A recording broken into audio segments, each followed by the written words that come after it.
प्रिय दिव्यात्मन, आप सभी के हृदय में आत्मरूप से नित्य विद्यमान परब्रह्म परमात्मा को मेरा शत शत नमन है, कोटशः वंदन है। काशी आत्म साक्षात्कार ज्ञान यज्ञ का आज तृतीय दिवस है और इस ज्ञान यज्ञ में उपनिषदों में सर्वश्रेष्ठ जो मांडुक्य उपनिषद है उसकी कारिका के द्वितीय अध्याय अर्थात वैतथ्य प्रकरण पर श्रवण मनन निधि ध्यासन चल रहा है। वैतथ्य प्रकरण का प्रयोजन है, क्या प्रयोजन है? यह बोध कराना कि अद्वैत सत्यम द्वैत मिथ्या, ब्रह्म सत्यम जगन मिथ्या, माया मात्रमिदं द्वैतम अद्वैतम परमार्थतः। वास्तव में समस्त अद्वैत वेदांत का ही यह विषय वस्तु है, प्रयोजन है कि अपने शुद्ध चैतन्य साक्षी आत्मा से परे जो अन्य भिन्न द्वैत जगत भास रहा है, दिख रहा है, प्रतीत हो रहा है, अपने से अलग जो काल्पनिक है, माइक है, सद वस्तु नहीं है, उसका बोध करा करके अद्वैत में प्रतिष्ठा को ही ब्रह्मनिष्ठा, सद्यो मुक्ति, शिवत्व की उपलब्धि, नारायणत्व की उपलब्धि सद्यो मुक्ति है। जब तक मुझसे परे ये जगत है, प्रपंच है या कुछ भी मुझसे भिन्न है, तब तक हमारे दुखों की आत्यंतिक निवृत्ति और परमानंद की प्राप्ति का कोई उपाय नहीं। उपनिषद और पूज्यपाद शंकराचार्य महाभाग के उन पर भाष्य, गौड़पादाचार्य की कारिका और अनंत जो प्रकरण ग्रंथ हैं वेदांत के, सबका यही प्रयोजन है। ब्रह्म सत्यम जगन मिथ्या जीवो ब्रह्मैव नापरः। इसका बोध कराना। कैसे बोध कराना? श्रुति सम्मत, युक्ति सम्मत और अनुभूति सम्मत। तो विधि क्या है इसकी? श्रवण मनन निधि ध्यासन, श्रवण मनन निधि ध्यासन। तो पिछले 3 दिनों से जो वैतथ्य प्रकरण है उसमें अभी तक हमने 5 जो श्लोक लिए गौड़पादाचार्य के, उसमें ये पूरा का पूरा जो वैतथ्य प्रकरण है, जो द्वितीय अध्याय है कारिका की दृष्टि से, उसमें जगत का मिथ्यात्व, द्वैत का मिथ्यात्व, अब इसको 15 तरीके से कह सकता हूं और सबकी उपयोगिता है, 2-4 कम से कम समझें आप उसी को। द्वैत का मिथ्यात्व ही जगत का मिथ्यात्व है, जड़ का मिथ्यात्व है, साकार का मिथ्यात्व है, परोक्ष का मिथ्यात्व है, भिन्न का मिथ्यात्व है। इसलिए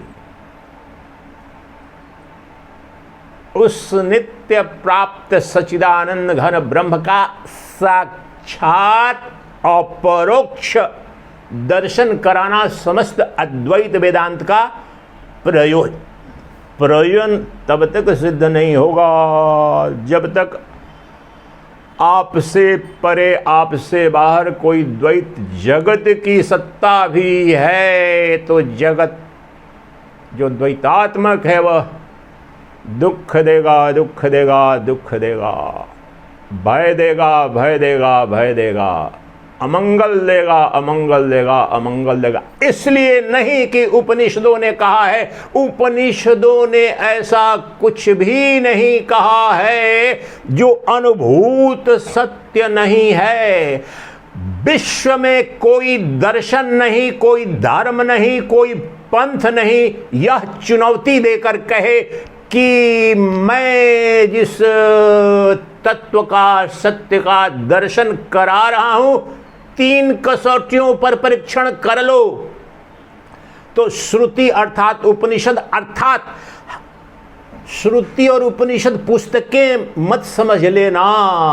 हजारों लाखों वर्षों से उन महर्षियों ने, महावैज्ञानिकों ने इसी वैज्ञानिक विधि से जब जानने का प्रयास किया कि सद वस्तु क्या है, जो नित्य मंगलमय है, जिसमें अमंगल है नहीं, तो श्रुति युक्ति अनुभूति से सबने पाया कि वह अपना नित्य प्राप्त आपा ही है। लेकिन उसके अज्ञान के कारण युग युग से हम दुख भोग रहे हैं, अमंगल का जीवन जी रहे हैं। इसलिए जो श्रुति अर्थात उपनिषद कोई मान्यता नहीं है। उपनिषदों की विराटता दो, इसलिए तो विश्व के सभी दार्शनिक इतने दिनों से झूमने लगते हैं, नाचने लगते हैं। उपनिषद का एक पद, एक श्लोक, एक मंत्र दिखा दो जहां कहे कि किसी समुदाय विशेष के लिए, for entire humanity the Upanishads are available and the diagnosis and prognosis is applicable to every human being who has rationality as the discretionary faculty। जिसके अंदर नित्यानित्य, सत्यासत्य, विवेक बुद्धि जो मनुष्य के अंदर है, किस जाति का, किस धर्म का, किस वर्ण का है, उपनिषदों की कोई इसमें अभिरुचि नहीं है। एक बात। दूसरी बात, जितने भी तर्क हैं, जितनी भी निष्पत्ति है, सार्वभौम है। किसी काल विशेष का सत्य नहीं है, देश विशेष का सत्य नहीं, वस्तु विशेष का सत्य नहीं है। देश काल वस्तु अपरिच्छिन्न जो नित्य शाश्वत सनातन जो पदार्थ है, वस्तु है, उस तत्व की प्रतिष्ठा कैसे? बोध से, श्रुति सम्मत, युक्ति सम्मत और अनुभूति सम्मत कराना अभिष्ट है। तो द्वैत क्या है?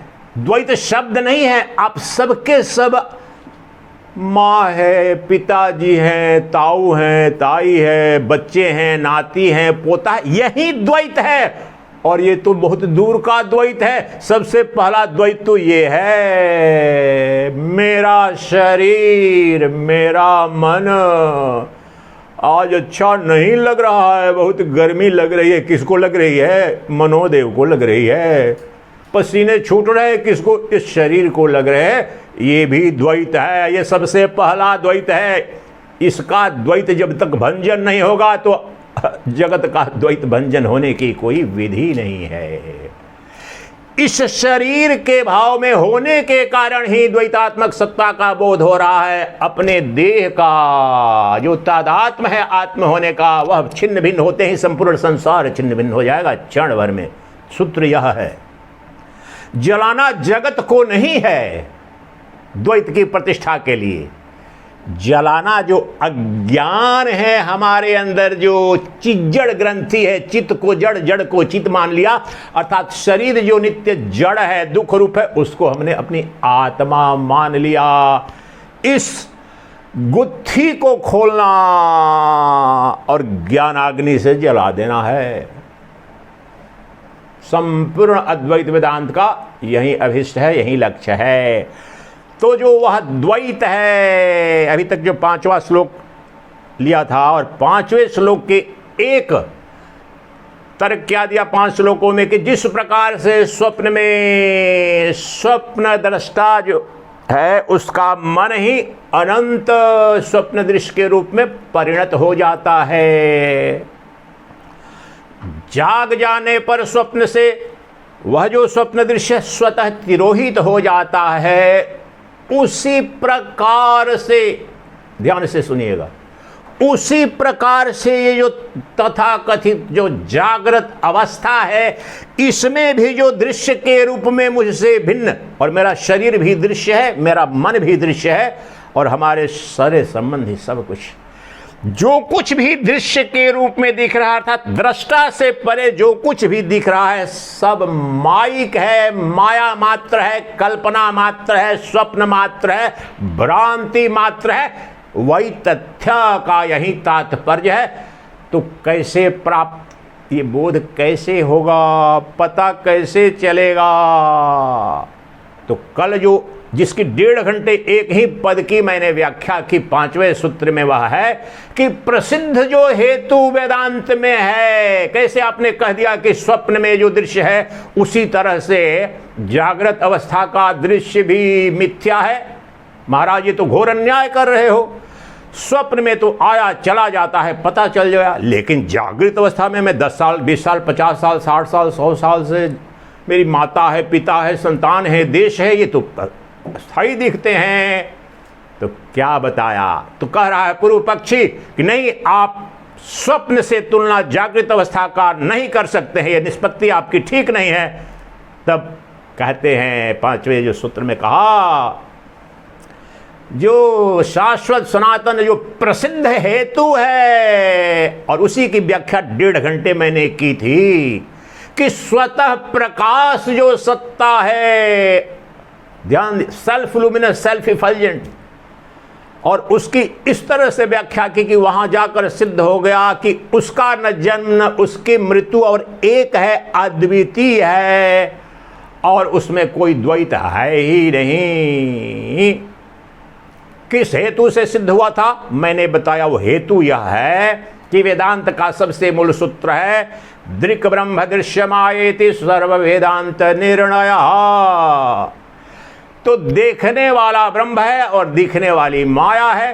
तो स्वप्न में जो दृश्य दिख रहा है, तो आप उपनिषद के अनुसार कह रहे हो कि माया है, नहीं भी कहो तो हमें तो माया दिख जाती है, स्वप्न टूट गया। लेकिन महाराज आप कह रहे हो कि ये जागृत अवस्था का दृश्य मिथ्या है, ये कैसे मैं मानूं? तो कह रहे हैं कि यही तो प्रसिद्ध हेतु है। जागृत अवस्था में भी जो दृष्टा दृश्य का भेद है वह लागू करो। हजारों लाखों वर्षों से जिसने भी अनुसंधान किया है, तो क्या पता चला है? उसे पता चला है कि यह एक अद्वितीय जो निरपेक्ष दृष्टा है मेरे अंदर, वही सर्वत्र है, वही सर्वस्व है, वही सच्चिदानंद घन ब्रह्म है। ब्रह्म नाम नहीं है, सदवस्तु। ध्यान दीजिए शब्द पर। मैं कहूं कि पानी, तो पानी शब्द है, पानी पदार्थ नहीं है। इसलिए ब्रह्म शब्द की बात जब कहते हैं तो एकमात्र जो सद वस्तु जो है, जिसे मिटाया नहीं जा सकता है, उसे आत्मा कहते हैं, वह ब्रह्म है, वह तुम्हारा अपना आपा है, यह ध्यान रखो। शब्द नहीं है ब्रह्म। शंकराचार्य महाभाग ब्रह्म सूत्र में बड़े स्पष्ट कहते हैं कि ब्रह्म शब्द ब्रह्म नहीं है, ब्रह्म अभी यही सदा सर्वदा प्रत्येक अनुभूति का अधिष्ठान है, और प्रत्येक जीव की अंतरात्मा में जो बैठा हुआ वह जो प्रत्यगात्मन है। आप सबको प्रतिदिन मेरी ये विधि देखी नहीं होगी, लेकिन दशकों से इतना समझ में आ गया था, ये जो प्रत्यगात्मा है वही परमात्मा है। तो मैं प्रणाम, परमात्मा सर्वत्र है, सर्वदा है, मैं ही हूं। इसलिए जागृत अवस्था में भी दृष्टा तो मैं हूं, लेकिन जो दृश्य के रूप में दिख रहा है, तो पहले तो उस सिद्धांत या उपनिषदों के ऋषियों ने भी अनुभव करके देखा है। तो जागृत अवस्था का भी दृश्य मिथ्या है। अनुभूति से बताओ, 2-4 तर्क दो। लो, अभी लो। स्वप्न में और जागृत अवस्था में अभी यहीं पर आपका दृष्टा, अपना दृष्टा और अपने दृश्य को देखो। ब्रह्म कहीं नहीं, यही है। अगर यहां ब्रह्म नहीं दिखेगा, अभी ब्रह्म नहीं दिखेगा और तुम्हारे अपने आपा में नहीं दिखेगा, तो इस परमहंस का उद्घोष है, तुम्हें ब्रह्म कभी नहीं दिखेगा, कहीं नहीं दिखेगा, कदापि नहीं दिखेगा। इसलिए अभी करो ब्रह्म दर्शन। आप में से कोई है जो मैं शब्द बोल रहा हूं तो वो सुनाई नहीं पड़ रहा हो? बुद्धि और समझे ना, वो अलग बात है, लेकिन ये स्वामी सच्चिदानंद के शब्द निकल रहे हैं, सबको सुनाई पड़ रहे हैं, ये निर्विवाद सत्य है।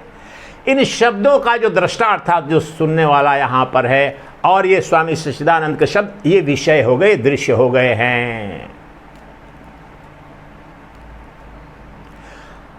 एक घटना घट रही है इस वक्त। अब आप सुबह में जब जगे हो, उसके बाद अभी 4-5 घंटे हो गए, दृश्य कितने आए, विषय कितने आए और दृश्य का देखने वाला कितना? ये मौलिक प्रश्न। आज के ही 4 घंटे का जो जीवन सुबह से प्रारंभ हुआ है, उसमें देखने वाले कितने हैं और दिखने वाले कितने? व्यक्तिगत अपनी बात सबकी। सुबह में 4 बजे 5 बजे जगे हैं, तो अनुभूति करने वाला देखने वाला कितना है?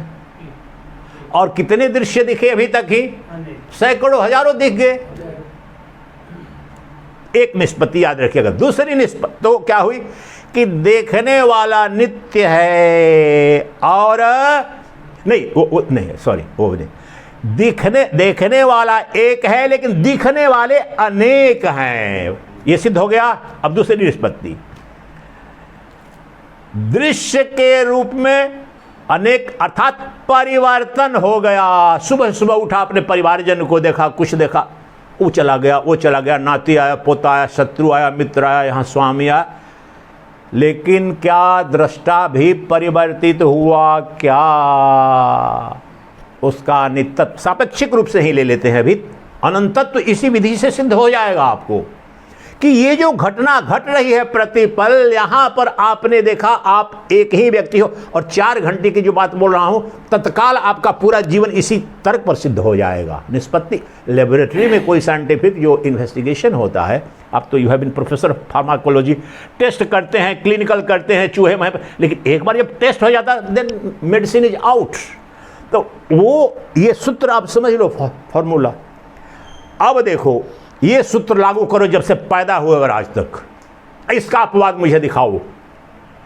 अब 4 घंटे का मैंने पूछा तो लगा चलो 4 घंटे में क्या होता है, लेकिन जिस दिन से पैदा हुए और अभी तक, ये कम से कम 2 फार्मूला कि आप देखने वाले का बदलाव आ गया क्या? और देखने वाले का तात्पर्य आंख के बारे में नहीं है, तो जड़ है, जो साक्षी है, जो दृष्टा है, वो कितना, वो कौन है? और इस बीच में सूक्ष्म बुद्धि नहीं है, तो चूंकि वो मैं समझ रहा हूँ ना, सबसे गुजरा हूँ और इसकी संभावना है, बहुत सारा बोले कि नहीं मेरा मन कभी देखता है, कभी दुखी होता, मन साक्षी नहीं है, मन तो परिवर्तनशील है, वो तो जड़ है। मन से ज्यादा कौन बदलता है? लेकिन मन से बोल रहा हूं कि मन से ज्यादा कौन बदलता है? किसने देखा? हमारे गुरुजी ने मुझे बताया। मैं अपने अनुभूति के आधार पर बोल रहा हूं ना। मेरा ही मन कभी गुस्सा कर रहा है, कभी प्रसन्न हो जा रहा है, सबके जीवन में। तो ये पूरे जीवन पर बताओ कि ये सत्य शाश्वत सिद्ध हो रहा है कि नहीं? जो देखने वाला, जो दृष्टा है, वह एक ही है। मेरी आंख बहुत तीव्र थी बचपन में, अब आंख से बिल्कुल धुंधला दिखता है, तो आंख से धुंधला दिखता है, लेकिन अंदर से जो देखने वाला, उसमें बदलाव आया है क्या? देखने वाले में बदलाव नहीं आया है।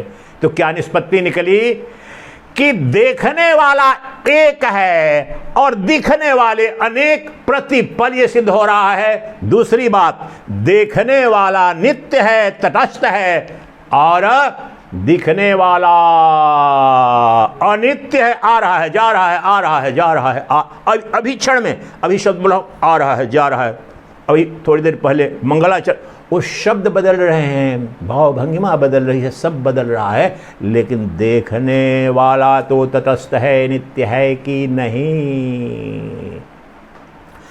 यही दृष्टा दृश्य विवेक से, और जो प्रसिद्ध हेतु जिसकी व्याख्या कर रहा था कि दिखने वाले अनित्य है तुम्हारी अनुभूति से, उपनिषदों ने कहा इसने युक्ति से और प्रत्येक की अनुभूति है, और अनित्य है सुंदर से सुंदर दृश्य। हमको तो वो अनुभव नहीं है, आप सबको अधिकांश को होगा, शादी हुई होगी, अब कल्पना करते हैं क्या वो दृश्य होगा अगर वो हम वरमाला या हमारी प्रेसी या पत्नी या मिलते, कहते हैं ना लोग वो दृश्य, या किसी को बहुत बड़ा पुरस्कार मिला, बहुत बड़ी विजय मिली, तो उस दृश्य को पकड़ना चाहते हैं, लेकिन पकड़ में आता है क्या? बघेल साहब जब वाइस चांसलर का अपॉइंटमेंट लेटर आया तो घर वाले कितने प्रसन्न हुए, मिठाई बटी थी कि नहीं बटी थी, लेकिन रुका क्या? कुछ भी नहीं रुका। इतने प्रधानमंत्री, इतने राष्ट्रपति, इतने सम्राट आए और सब गए और जा रहे हैं, लेकिन वो अनुभूति क्षण भर में आई और गई। विजय भी जैसे विजय गया वैसे पराजय भी जा रही है, लेकिन इन सब का जो साक्षी है, प्रकाशक है, देखने वाला, वो कहीं जा रहा है क्या? मिटाकर दिखाओ, मैं चुनौती देता हूं। देखने वाले को दुनिया के सारे अणु परमाणु बम ला करके भी या किसी विधि से जो करके मिटाओ, कर नहीं सकते हो। ये सबसे बड़ा प्रमाण है कि तुम ब्रह्म हो। तुम दुनिया को मिटा सकते हो, अपने आप को नहीं मिटा सकते। वो तो जो मिटाओगे, जो मिटेगा, उसका साक्षी कौन रहेगा? यही तो अद्वैत वेदांत का अंतिम सत्य है। सब दृश्य को मैंने मिटा दिया तो कैसे ब्रह्म ज्ञान हो गया महाराज? अरे प्रभु, करके देखो। जब दृश्य मिट गया, बौद्धिक रूप से भी कुछ बचा ही नहीं। लेकिन अब मुझे बताओ, समस्त दृश्यमान जगत का निषेध मैंने कर दिया, तो चलो अपना आप निषेध कर दो भाई, बेईमानी मत करो। 100% इक्वालिटी, राइट टू इक्वालिटी, अपने को भी मिटाओ। करो आप लोग, कोशिश करो थोड़ी देर।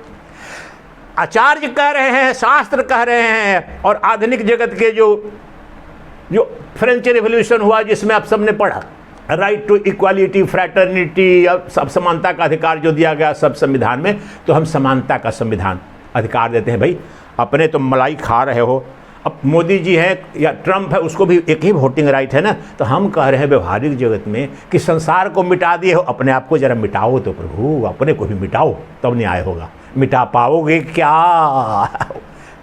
वो संभव ही नहीं है। यही सिद्ध करता है कि जो मिट सके वो मरा हुआ है, जिसे मिटाया नहीं जा सकता है वो शाश्वत सनातन सत्य है, वही पर ब्रह्म है और श्रुति युक्ति अनुभूति से सिद्ध सत्य है।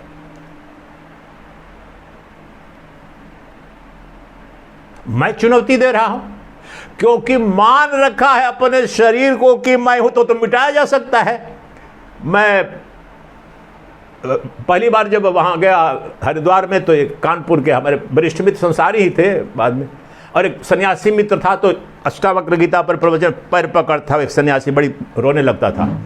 तो वो बोला, ये कह रहे हैं महाराज जी, ऐसे ही कुछ बोला, तो बोला कि अच्छा, वो मिश्रा जी थे, बोला कि ऐसा महाराज जी का इनका एक पैर इधर खींचो, एक पैर इधर खींचे, देखते हैं कि टेस्ट करते हैं कि ब्रह्म है क्या।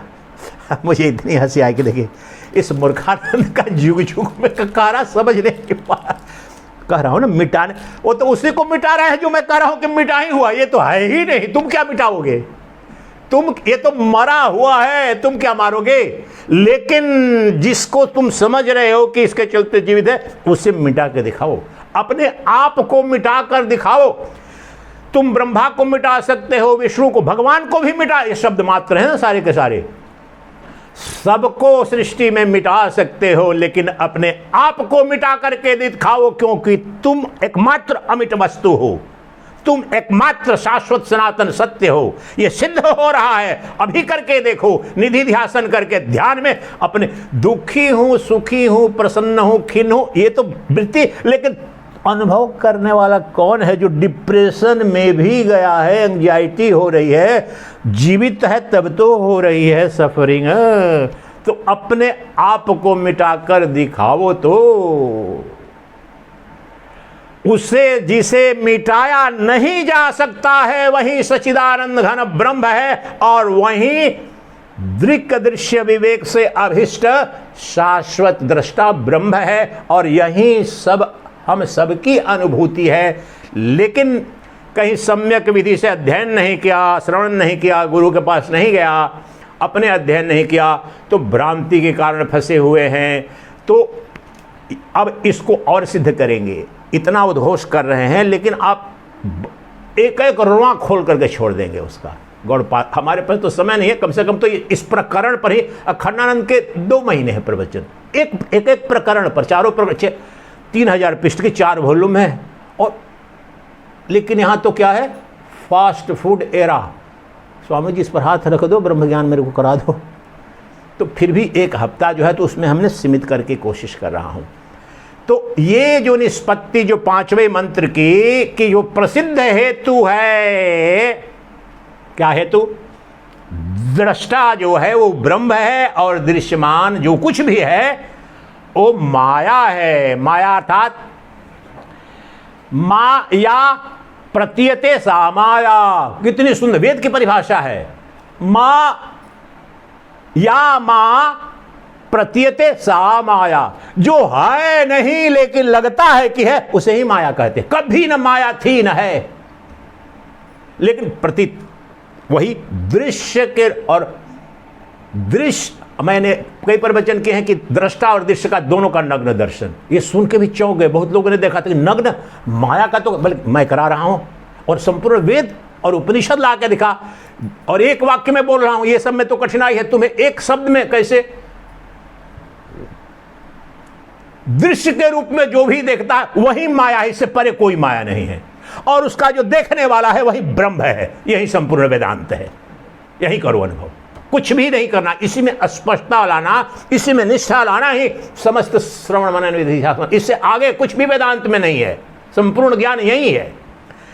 तो कह रहे हैं जो प्रसिद्ध हेतु है उसी को सिद्ध करेंगे। ये पूरे 39 जो श्लोक हैं उनमें यही सिद्ध करना है कि मुझसे परे, मुझसे भिन्न जो द्वैतात्मक दृश्यात्मक जो कुछ भी जगत, मेरा शरीर भी दृश्य है, मेरा मन भी दृश्य है, मेरा मन सुखी दुखी होता है। स्वदृष्टा तो अगर भिन्न नहीं होगा तो वहीं पर उधर ही बैठ जाओ, उधर बैठो, उधर ही बैठो, उधर बैठो प्रभु, वहां बैठो। वह जो दृष्टा है वह कभी भी उसमें किसी भी प्रकार का परिवर्तन नहीं है। वो निर्लेप है, अलेप है, अकर्ता है, अभोक्ता है, अनुभूत सत्य है। लेकिन जो ये दृश्यमान माया है, आ रही है, जा रही है, आ रही है, जा रही है, बदल रही है, परिवर्तनशील है और नित्य दिख रही है। यही मैंने उस प्रवचन पर जाके, नग्न तुम्हें माया दिख रही है, और उपनिषदों में लिखा है इंस्क्रूटेबल, अचिंत माया, अचिंत माया। भगवान कृष्ण भगवद गीता में क्या कहते हैं, मम माया दुरत्यया, inscrutable, it's very difficult to transcend my maya. लेकिन यही है माया। क्यों? कोई दूसरी बात नहीं, क्योंकि सामने जो दिख रहा है उसको मैं माया कैसे कहूं, असत्य कैसे? भ्रम में मत पड़ना कि कोई कृष्ण कोई ऐसी बात कह गए कि मैंने इतनी वो यही कह रहे हैं। कहने को मैं कह रहा हूं कि दृश्य मिथ्या है, लेकिन आपको लग रहा है क्या? आप अपने पत्नी को देखने नहीं जाओगे क्या? आप घर पर जाओगे? कहने को कह दिया, लेकिन गहन अवस्था में तो दृश्य ही सत्य लगता है और दृष्टा ही मिथ्या लगता है। आप अपने अनुभव में देखो। वो दृष्टा कहा, महाराज मैंने शरीर मन बुद्धि तो जानो है जी, ये सब जानो है। जाट बड़ी बढ़िया से बोलते आपके क्षेत्र में जाता था ना शामली, अभी तो अब तो न देखो हम महाराज, हमको तो है, हमें तो कुछ दृष्टा अवस्था दिखे रहा, हमारा शरीर और मन तो दिखे है जी। मन तो आप बड़ी बड़ी बात बोलते हो तो खिन्न हो जाता है महाराज, आप सरल बोलते हैं तो ठीक होता है महाराज। अब उस शरीर को ही उसने आत्मा मान रखा, हम सब ने मान रखा है। तो उस प्रसिद्ध हेतु से अब आगे बढ़ते हैं कि उसी प्रसिद्ध हेतु, इसको याद रखना है, दृष्टा नित्य है, सत्य है, निराकार है, चैतन्य है, वही सच्चिदानंद घन ब्रह्म है, एकमात्र सद वस्तु है। उसके विपरीत जो है, जो दृश्यमान, वो जड़ है, दृश्य है, परिवर्तनशील है, नित्य है, दुख रूप है, व्याधि रूप है, अमंगल रूप है, समस्त जन्म मृत्यु उसी की है, लेकिन मुझ में जन्म मृत्यु तो दिखा। सृष्टि के, चलो अन्य जीवों को नहीं लेकिन मनुष्य को, मैं सृष्टि के एक संपूर्ण मनुष्यों को चुनौती दे जाकर के अनुभव करो। Have you seen your death sir? Madam, have you seen your death? No. हम दूसरे के शरीर को मरते हुए, शरीर के निकल, वो मर गया, वो मर गया। और जा करके देखो, जा करके देखो तो पता चलेगा। जो रमन महर्षि को एक्सपीरियंस हुआ, स्पष्ट पता, अनुभूति से चला 16 वर्ष की अवस्था में। मैं तो देख रहा हूं।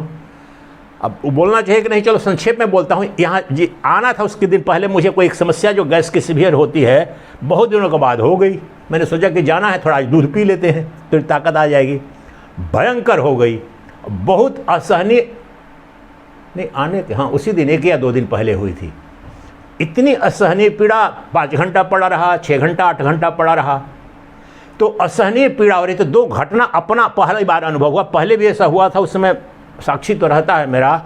तो मैंने पहली बार कहा तू जा, अब भाई तू जा, I don't care about you. शरीर को जो पीड़ा हो रही थी, और पहली बार मुझे अभी भी लगता था कि मैं तैयार नहीं हूँ, शरीर अभी रहे तो ठीक है, ऐसा लगता था। ये अपना अनुभव बता रहा हूँ संक्षेप में ही। पहली बार मुझे कि भाड़ में जा, सब कुछ नहीं होना, मेरा क्या होना है, तू जा। I was absolutely ready. शाम होते होते जो है 2-3 शिफ्ट में हुआ है करके बोले I am ready, you just go, I am free now. मुझे क्या होगा, मुझे क्या कर, तू आया, तू जल्दी जा, तू अब जा, तू जल्दी। पहली बार वो पीड़ा पहले भी होती थी उतनी सी, लेकिन पहले अब उस अवस्था में मुझे लगा, बोले कि भाई तुझे तो जाना ही है, आज जाना है, 10 साल बाद तू जा, मुझे जो होना है मैंने जान लिया, तू जा। और फिर थोड़ी देर बाद जब ठीक हो गया, गहरी नींद आई, तो मुझे ये बड़ी कि मुझे स्पष्ट एक क्षण के लिए भी मेरे अपने ये मैं अलग हूं, मुझे पीड़ा नहीं हो रही है। करा शरीर ये पता है बहुत असहनीय पीड़ा हो रही थी, लेकिन प्रतिपल ये वो था कि मुझे नहीं हो रही है, मैं इसको देखने वाला हूं, साक्षी हूं मैं। इतनी सघनता से पहले कभी नहीं हुई थी। होती थी तो इतनी हो जाती थी, उसमें फंस जाते थे, कर्ता भोक्ता वाला मन तादाद। लेकिन उस समय बोले एकदम ऐसा मैंने पीड़ा की कल्पना भी नहीं की थी। और स्पष्ट मैंने कहा कि तू चला है। मैं बोले कोई दवाई वही नहीं लूँ, किसी को बताया भी नहीं, कुछ नहीं। I won't go, why the hell I should go. तू जा, तेरे को जाना ही है, मैं तो पहले से तेरा प्रारब्ध खत्म हुआ, तू जा अब। और दूसरी बात, मुझे नहीं हो रहा है ये समय लगता है, ठीक है ना। तो उस स्थिति में कि जहां पर आपको लगे कि तू जाना है तो जा भैया, तू मैं नहीं हूं, तब तक अगर उसमें बंधन रहता, अटैचमेंट रहता, तब नहीं बोलेगा कि दौड़ के कुछ बच जाओ। ये प्रार्थना करता ना कि बच जाए भाई, बच जाए करके। तो क्या कह रहा हूं कि जो दृष्टा है, जो साक्षी है, वो कर्ता भोक्ता नहीं है, उसको सुख दुख नहीं होता है। जिसे सुख दुख होता है वो दृश्य के रूप में दिख रहा है, वो तुम नहीं हो। तो 5वें का जो प्रसिद्ध हेतु है, जिसके कारण देखने वाला ब्रह्म है और दिखने वाला माया है, उसकी 1.5 घंटे दूसरी स्वयं प्रकाशत्व को सिद्ध किया। अब जो है सो आज बहुत तेजी से भागूंगा, सबका सारांश बता दिया, लेकिन 6ठे श्लोक से 19 श्लोक तक जाऊंगा, बीच में कुछ श्लोक छोड़ूंगा। मैंने सबको देख लिया हो, आप बहुत गहन माथापच्ची करनी पड़ेगी। कोई श्लोक है ना, तो उतना समय और ऊर्जा उस लेवल पर आप लोग नहीं हो तो, लेकिन कुछ महत्वपूर्ण जो है ना, अधिकांश उन श्लोकों को आपको ले लेकर के और बड़ी स्पष्टता से बताऊंगा, जैसे व्याख्या हो चुकी है उसमें अब दिक्कत नहीं होगी। क्योंकि ये पढ़ूंगा ना तो इसमें से बहुत कुछ नहीं समझ में आएगा, लेकिन ये इसके सारांश है, मैं बता चुका हूं, तो अब आसानी से आप समझेंगे। 6ठा श्लोक लेते हैं। इसके पहले जो बोला था ना, प्रसिद्धे नैव हेतुना, ये प्रसिद्ध हेतु की व्याख्या 1.5 घंटे मैंने कल की थी। 87 पेज नंबर 87 है। और ये बहुत महत्वपूर्ण श्लोक है। इस पर मेरे गुरुदेव भी, अब वेदांत के आचार्य लोग बार बार बोलते हैं। तो क्या है, आदावन्ते च यत्नास्ते वर्तमानेऽपि तत्तथा वितथै सदृशः सन्तः वितथा इव लक्षिता। बहुत सरल है, उसको मत पढ़ो, इसे बता। जो वस्तु आदि में नहीं है और अंत में नहीं है, बीच में ही केवल है, तो वास्तव में वो बीच में भी नहीं है। सत्य की परिभाषा क्या बताया गया है जो शाश्वत, सनातन, अपरिवर्तनशील है। शाश्वत का क्या मतलब? किसी काल के द्वारा अवच्छिन्न नहीं है, न किसी वस्तु के द्वारा। इसी तत्व को कह रहे हैं, और बड़ा सरल और स्पष्ट है और बहुत गहन तत्व है द्वैत वेदांत का। तो हमारा अपने पर लागू करो। ये शरीर आदि है क्या आपका? ये तो कुछ दशक पहले पैदा हुआ है, और ये भी पता है कि कुछ दशक बाद जाएगा। और ये संसार ज़्यादा से ज़्यादा, जो most of you are scientist, black hole के थ्योरी तक जाते हैं। न्यूटनियन रिलेटिविटी साइंस जो वेस्टर्न साइंस है, ब्लैक होल हुआ, ऐसे हुआ करके। उसके पहले क्या हुआ, कितना दिन, तो सब मानते। उसके पहले क्या था? उसके पहले ब्लैक था। और हमारे अपने पुराणों में, शास्त्रों में भी सत्ययुग, द्वापर, उसके पहले कितने आए गए। लेकिन कोई भी चाहे लाखों अरबों वर्ष भी अगर, वो तो काल परिच्छिन्न हो गया, लेकिन किसी काल विशेष में ही अगर कुछ है तो है नहीं वो आदि। अगर आदि में भी हो, अभी भी है, और अंत उसका नहीं होगा, वो सद वस्तु है। यही अब सिद्ध क्या करना है? वही तथ्य। किस अवस्था का? वास्तव में स्वप्न, सुषुप्ति, ये सब तो समझने के लिए लाए जा रहे हैं ना। हमारी भ्रांति और बंधन इस जागृत में हुआ है, मुक्ति भी इसमें होगी।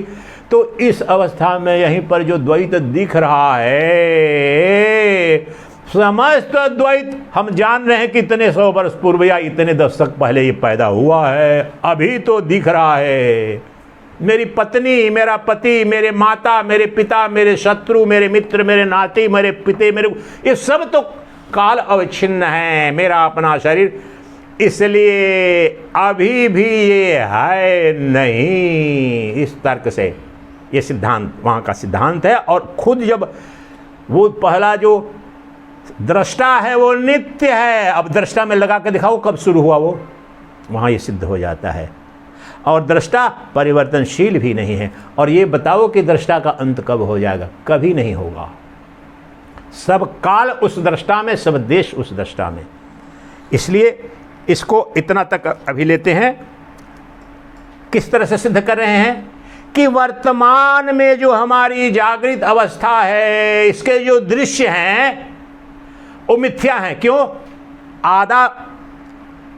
आदावंते च अभाव है। आदि में और अंत में इसका अभाव है। और सद्वस्तु किसे कहा जाता है?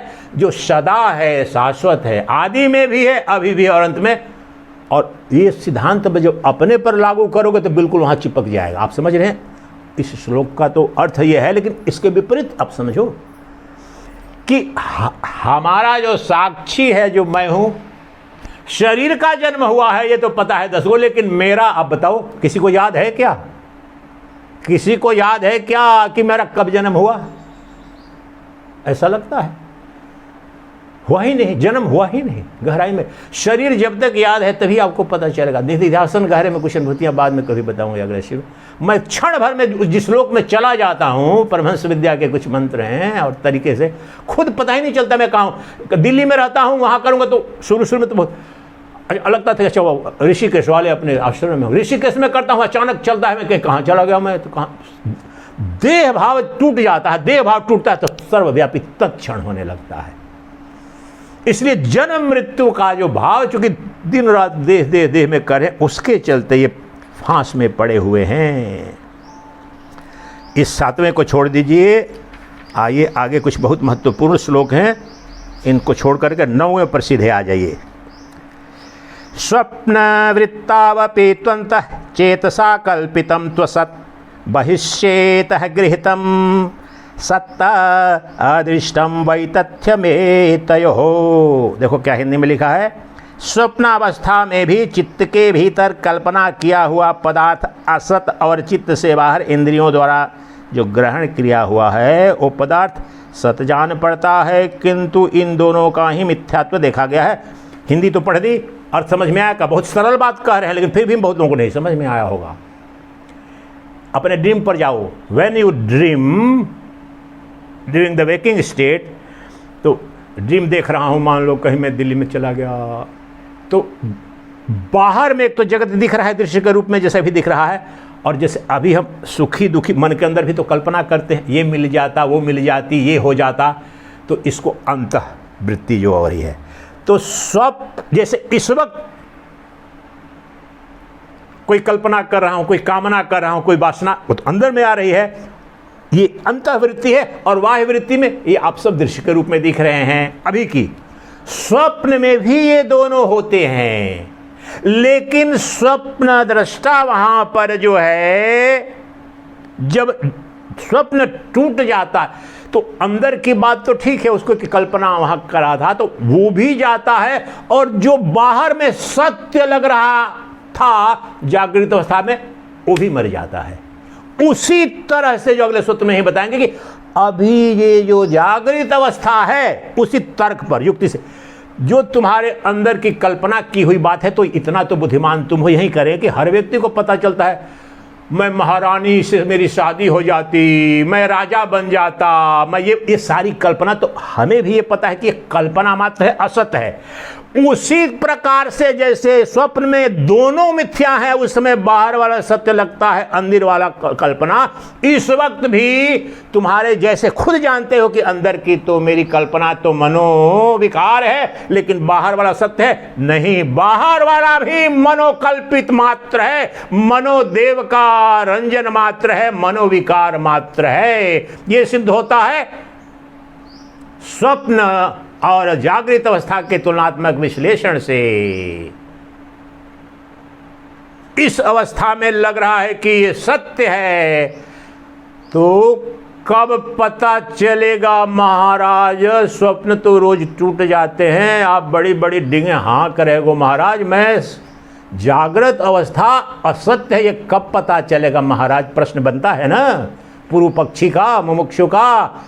तो उत्तर सुनो, क्योंकि पहले अधिकांश लोग तो उस अवस्था में जागोगे, उस अवस्था को देखोगे जिसे कहते हैं तुरी, वो तेरा परम जागरण अपना आपा है। फिर नग्न जैसे स्वप्न स्वप्नवत दिख जाता है, उसी तरह यह भी स्वप्न है। तुम्हारी जो वास्तविक अवस्था क्या है, जिसे चतुर्थ अवस्था कहते हैं, लेकिन इन तीनों का जो अधिष्ठान है वो तुरीय अवस्था में जागो। कैसे जानो? यही, इसे ही तो आत्म साक्षात्कार, ब्रह्म साक्षात्कार कहते हैं। यही तो संपूर्ण उपनिषदों का अभिष्ट है, यही तो सद्यो मुक्ति का एकमात्र उपाय है। यह भी अगर यही मुक्त हो जाओगे, शरीर रहेगा लेकिन मुक्त हो गया जिसने जान लिया, वो कौन है? और तुरीय अवस्था महाराज स्वप्न जागृत सुसुप्ति से पर चौथी वो जरा दिखाओ ना। वो चौथी इनसे भिन्न नहीं है, वो चौथी इन तीनों परिवर्तनशील अवस्थाओं में अपरिवर्तनशील तटस्थ कुटस्थ चैतन्य तुम्हारी आत्मा है, वही तुम्हारा परम अवस्था, परम जागरण, परम स्वरूप है। उसमें कोई परिवर्तन नहीं। हजारों करोड़ों वर्षों से ऋषियों ने, मनीषियों ने, वैज्ञानिकों ने जिसने उस पर अनुसंधान किया, श्रवण मनन निधिध्यासन किया, उसने जाना। जब वह जागरण हुआ, अवेकनिंग बोलते हैं ना, इनलाइटनमेंट, जो उस अपनी अवस्था में जाग गया और अभी आंख खुली है, और खुलना कुछ नहीं है, यही तो कि दृश्य के रूप में जो दिख रहा है वो अनित्य है, परिवर्तनशील है, स्वप्नवत है, लेकिन प्रत्येक दृश्य का जो सिद्ध करने वाला जो साक्षी है वो मैं हूं। वही तुरीय है, तुरीय का बोध वही है, लेकिन शब्द कहना अलग है, और जब अनुभूति आपको होने लगेगी तो वो बात कुछ और है। जिस क्षण खुली आंख रहेगी, आप समाधि से भी अनुभूत सत्य बोल रहा हूं, ऐसे नहीं, इस शब्द से कुछ नहीं निकलता, कुछ प्रभाव नहीं। 45 साल पहले से ये अनुभूत सत्य है सबके सब, और बहुत सहज है, सरल है, कोई दिक्कत होनी नहीं चाहिए। तो ये जो दृश्यमान जगत है, जो माया मात्र है, मोह निशा सब सोवनहारा, ये यही रचना लिखी गई तुलसीदास जी की। विषयांतर हो रहा हूँ केवल एक पंक्ति में, अयोध्या में चलेंगे तो करेंगे एक दिन जो है सो 1 घंटे का। ये मूर्खानंद लोग, सनातनी, अपने को बर्बाद करने में बहुत ऐसे एक्सपर्ट दुनिया में कोई नहीं है। वो इजरायली सब बोलते हैं, सेल्फ फ्लैजिलेशन के शिकार है। गोस्वामी तुलसीदास ने संपूर्ण वेद और वेदांत और समस्त ग्रंथों का गहन अध्ययन करने के पश्चात रामचरितमानस आम लोगों के लिए लिखा है। उसमें अद्वैत वेदांत भी इतना स्पष्ट है, मैं उसके चौपाइयों को लेकर सीधे आपको समाधि में लेकर जा सकता हूं, लेकिन उसको मैंने कर रखा है, कभी करूंगा भी अगर इच्छा हो तो। रामचरितमानस या वाल्मीकि शुद्ध सब स्पष्ट राम ही खुद बोल रहे हैं, उसी तत्व का निरूपण करा रहे हैं। तो मोहनिशा सब सोवन हारा, उसको सरल भाषा में, यही तो ये उपनिषद की विद्या है। सोहम मंत्र है श्री रामचरितमानस में, सोहम जाकर देखो चौपाई में 50 ईश्वर अंश जीव अविनाशी चेतन अमल सहज सुख राशि। तो क्या कह रहे हैं, पुराणों में विष्णु पुराण, भागवत पुराण में शुद्धतम उपनिषदों से भी गहरा, इसी बीच में आपको दिखा दूंगा कि ब्रह्म कौन है। लेकिन हमें तो दुकान चलानी है महाराज, श्री क्षमा करें, मेरी दुकान राधे राधे का क्या होगा, आप ब्रह्म ज्ञान करा दोगे तो। दो जो श्रेष्ठ आपके कौन है पुराण, भागवत पुराण का तो तांडव चल ही रहा है। तांडव इसलिए निगेटिव सेंस में बोल रहा हूं कि वो है शुद्ध वेदांत। अखंडानंद जी महाराज, मेरी बात नहीं बोल रहा हूं, मैं तो बच्चा हूं, पूज्य अखंडानंद जी महाराज कहते हैं कि उस समय सूर्य थे अपने समय के, और ये भूमि, सोचो उस समय वो सन्यासी भी नहीं बने थे, तो मालवीय जी सोचो संस्थापना बीएचयू की हो गई है, और गोरखपुर में आनंदमाई माँ भागवत करा रही थी। उनके दादाजी ने 5 साल से ही वो भागवत कथा करते थे, प्रकांड विद्वान, यहाँ से 30 ग्राम पंचायतों के पंडित हैं उनके दादाजी, गुरुजी के गांव के, हाँ, उनके बगल वाले गांव के हैं।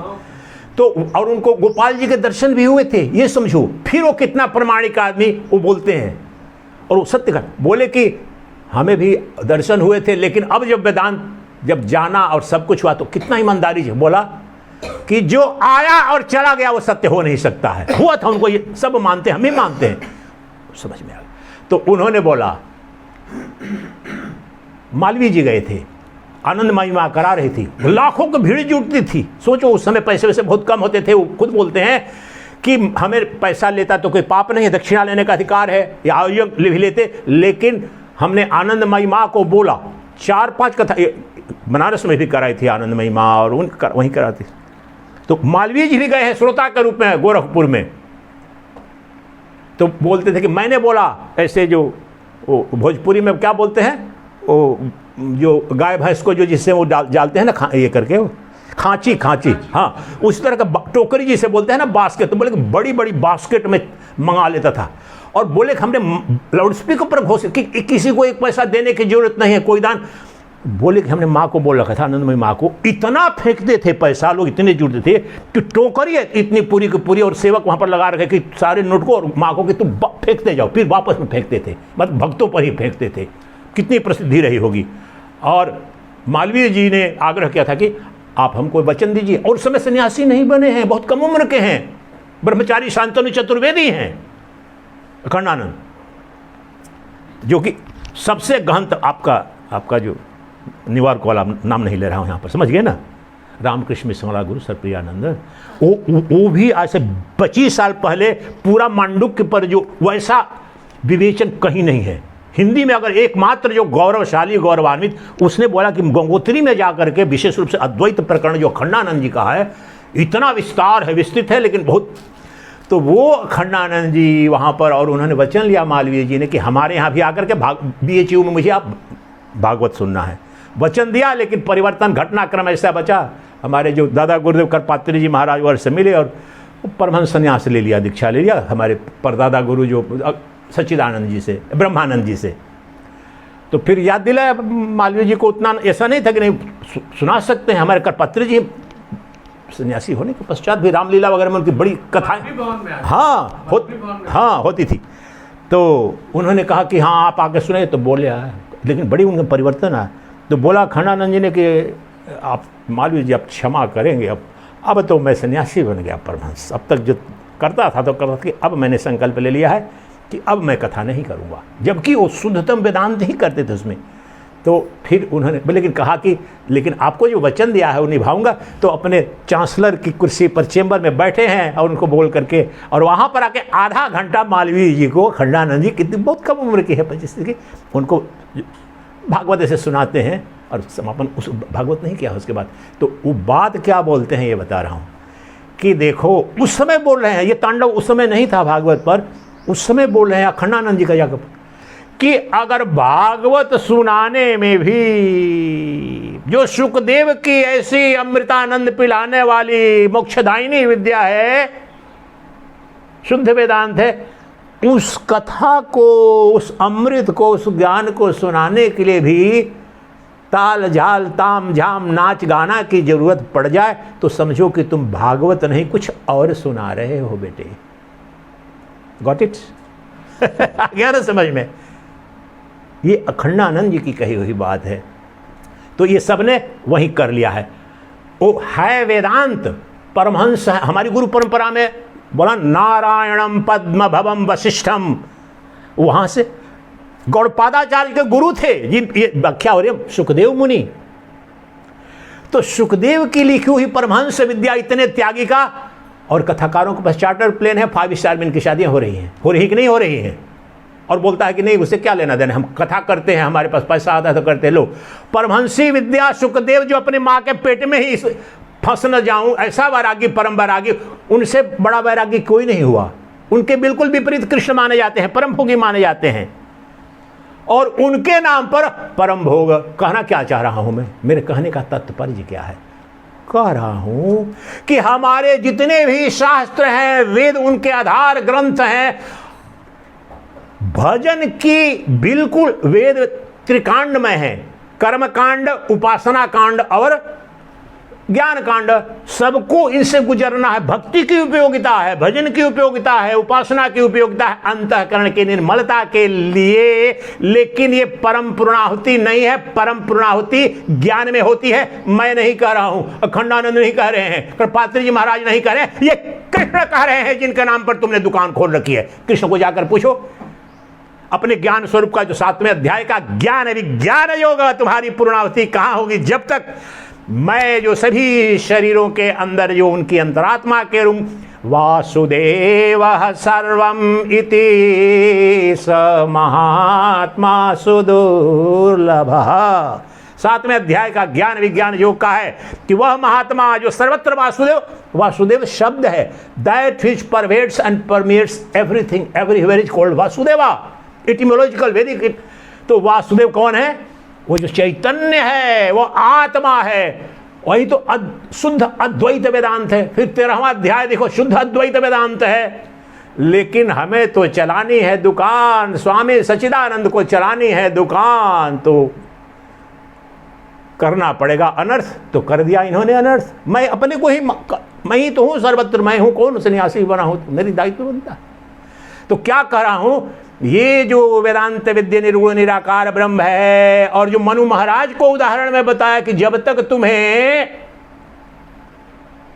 आत्मज्ञान नहीं होता, आत्मबोध नहीं होता है, तो वेद तुम्हारे लिए निरर्थक हुए। यहां आदि शंकराचार्य ने भाष्य में लिखा ही नहीं, यानी संपूर्ण वैदिक सनातन धर्म में जो परम पूर्णाहुति प्रत्येक की आत्मबोध से, आत्मज्ञान से होती है। भजन की आवश्यकता है अंतःकरण की निर्मलता के लिए, साधन है। उपासना बहुत, अभी भी मैं भी उपासना करता हूं, सबको करना चाहिए, लेकिन उपासना से पूर्णाहुति सब चलती रहे। लेकिन ये घोषित करने लगते हैं जो हमने कर दिया कि ये करो वो करो, ज़्यादा नहीं हम उस पर जा रहे हैं। तो कह रहा हूं कि हमारे समस्त वैदिक वाङ्मय में जो जीवन की सार्थकता, जो प्राप्तव्य है उसकी प्राप्ति, जो कर्तव्य है उस सब की प्राप्ति अपने स्वरूप बोध में होती है, आत्मज्ञान में होती है, आत्मबोध में होती है। ऐसा नहीं है कि केवल उपनिषदों में है। तो इसकी सिद्धि के लिए द्वैत का मिथ्यात्व जब तक बोध नहीं होगा, सिद्ध नहीं होगा, तो आपकी मुक्ति नहीं होगी। तो ये बता रहे हैं कि ये दो जो बात बता रहा था कि स्वप्नावस्था में जो अंदर बाहर दोनों जागने पर असत सिद्ध होता है, इसी तरह से ये अवस्था में भी जो हमारे अंदर में कल्पना और बाहरी जगत सत्य लग रहा है, वह भी असत है। कैसे पता चलेगा? अपनी तुरीय अवस्था में जागो, उसको जानो जो सच्चित आनंद है, उसमें वो दो नहीं एक है। और तू किधर है महाराज? तीनों अवस्थाओं की प्रत्येक अनुभूति में जो तटस्थ दृष्टा है वही है वो चौथी अवस्था। अब भी प्रत्येक दृश्य में दृष्टा को देखो, प्रत्येक अनुभूति में अनुभोक्ता को देखो, प्रत्येक भोग में भोक्ता को देखो, वही तुरीय है, वही ब्रह्म है, वही निर्गुण निराकार मुक्त तत्व है, उसमें न कोई बंधन है, और वह एक तत्व ही अनंत ब्रह्मांड के रूप में दिख रहा है, उससे परे कोई सद वस्तु नहीं है। बोलो सच्चिदानंद घन भगवान की जय। किधर है वो सच्चिदानंद घन भगवान? वो तुम्हारा, ये बोलेंगे, अभी ही बोलेंगे, इसलिए परिदृश्य बना, तुम्हारे अपने ब्रह्मत्व का अब स्पष्ट सिद्धि करेंगे। अगला मंत्र लेते हैं, नहीं 10वां, यह बड़े बहुत महत्वपूर्ण लेकिन सरल इस तरह से बता दिया तो बड़े स्पष्टता से समझ में आ जाएगा। जागृत, ये 10वां तो नहीं लिया था ना अभी मैंने? हाँ, जागृत वृत्तावपि त्वन्तश्चेतसा कल्पितम त्वसत् बहिश्चेतो गृहीतम सद्युक्तम वैतथ्यमे तत्तयो। वही जो मैंने उद्घोष कर दिया ना, वही कि जिस प्रकार से मैं सब जान रहा हूं ना, तो मैं सरल करके वो यही बात कर रहे हैं कि जिस प्रकार से स्वप्न में अंदर बाहर दोनों जागने पर लगते हैं कि असत्य थे, स्वप्न में थे, उसी प्रकार से यहाँ जो जागृत अवस्था में भी, अब पढ़ के देख लो, इसमें भी जो तुमसे परे जो द्वैत जगत दिख रहा है वो वैतथ्य है, असत है, काल्पनिक है, माया है। इतना इसका काफी है, आगे बढ़ो, उसी को कर रहे हैं। 11वां, अब फिर उसको और रेटरेट करेंगे। देखो एक बात को 50-100 बार, क्योंकि बहुत कुछ नहीं जानना वेदांत में, कुछ बातें ही, लेकिन युग युग का बंधन पड़ा है ना, मूर्छित है, हम पड़े हुए हैं ना, अपने आप में मूर्छित है हम, तो उसी को और सिद्ध करें। उभयोरपि वैतथ्यम, उभयोरपि सिंपल संस्कृत, दोनों के दोनों मिथ्या। उभयोरपि वैतथ्यम भेदानाम अस्थान योर्यदि क एकान बुध्यते भेदान एको वै तेषां विकल्पकः। यदि जागृत और स्वप्न दोनों ही स्थानों के पदार्थों का मिथ्यात्व है, तो इन पदार्थों को जानता कौन है और इनकी कल्पना कौन है?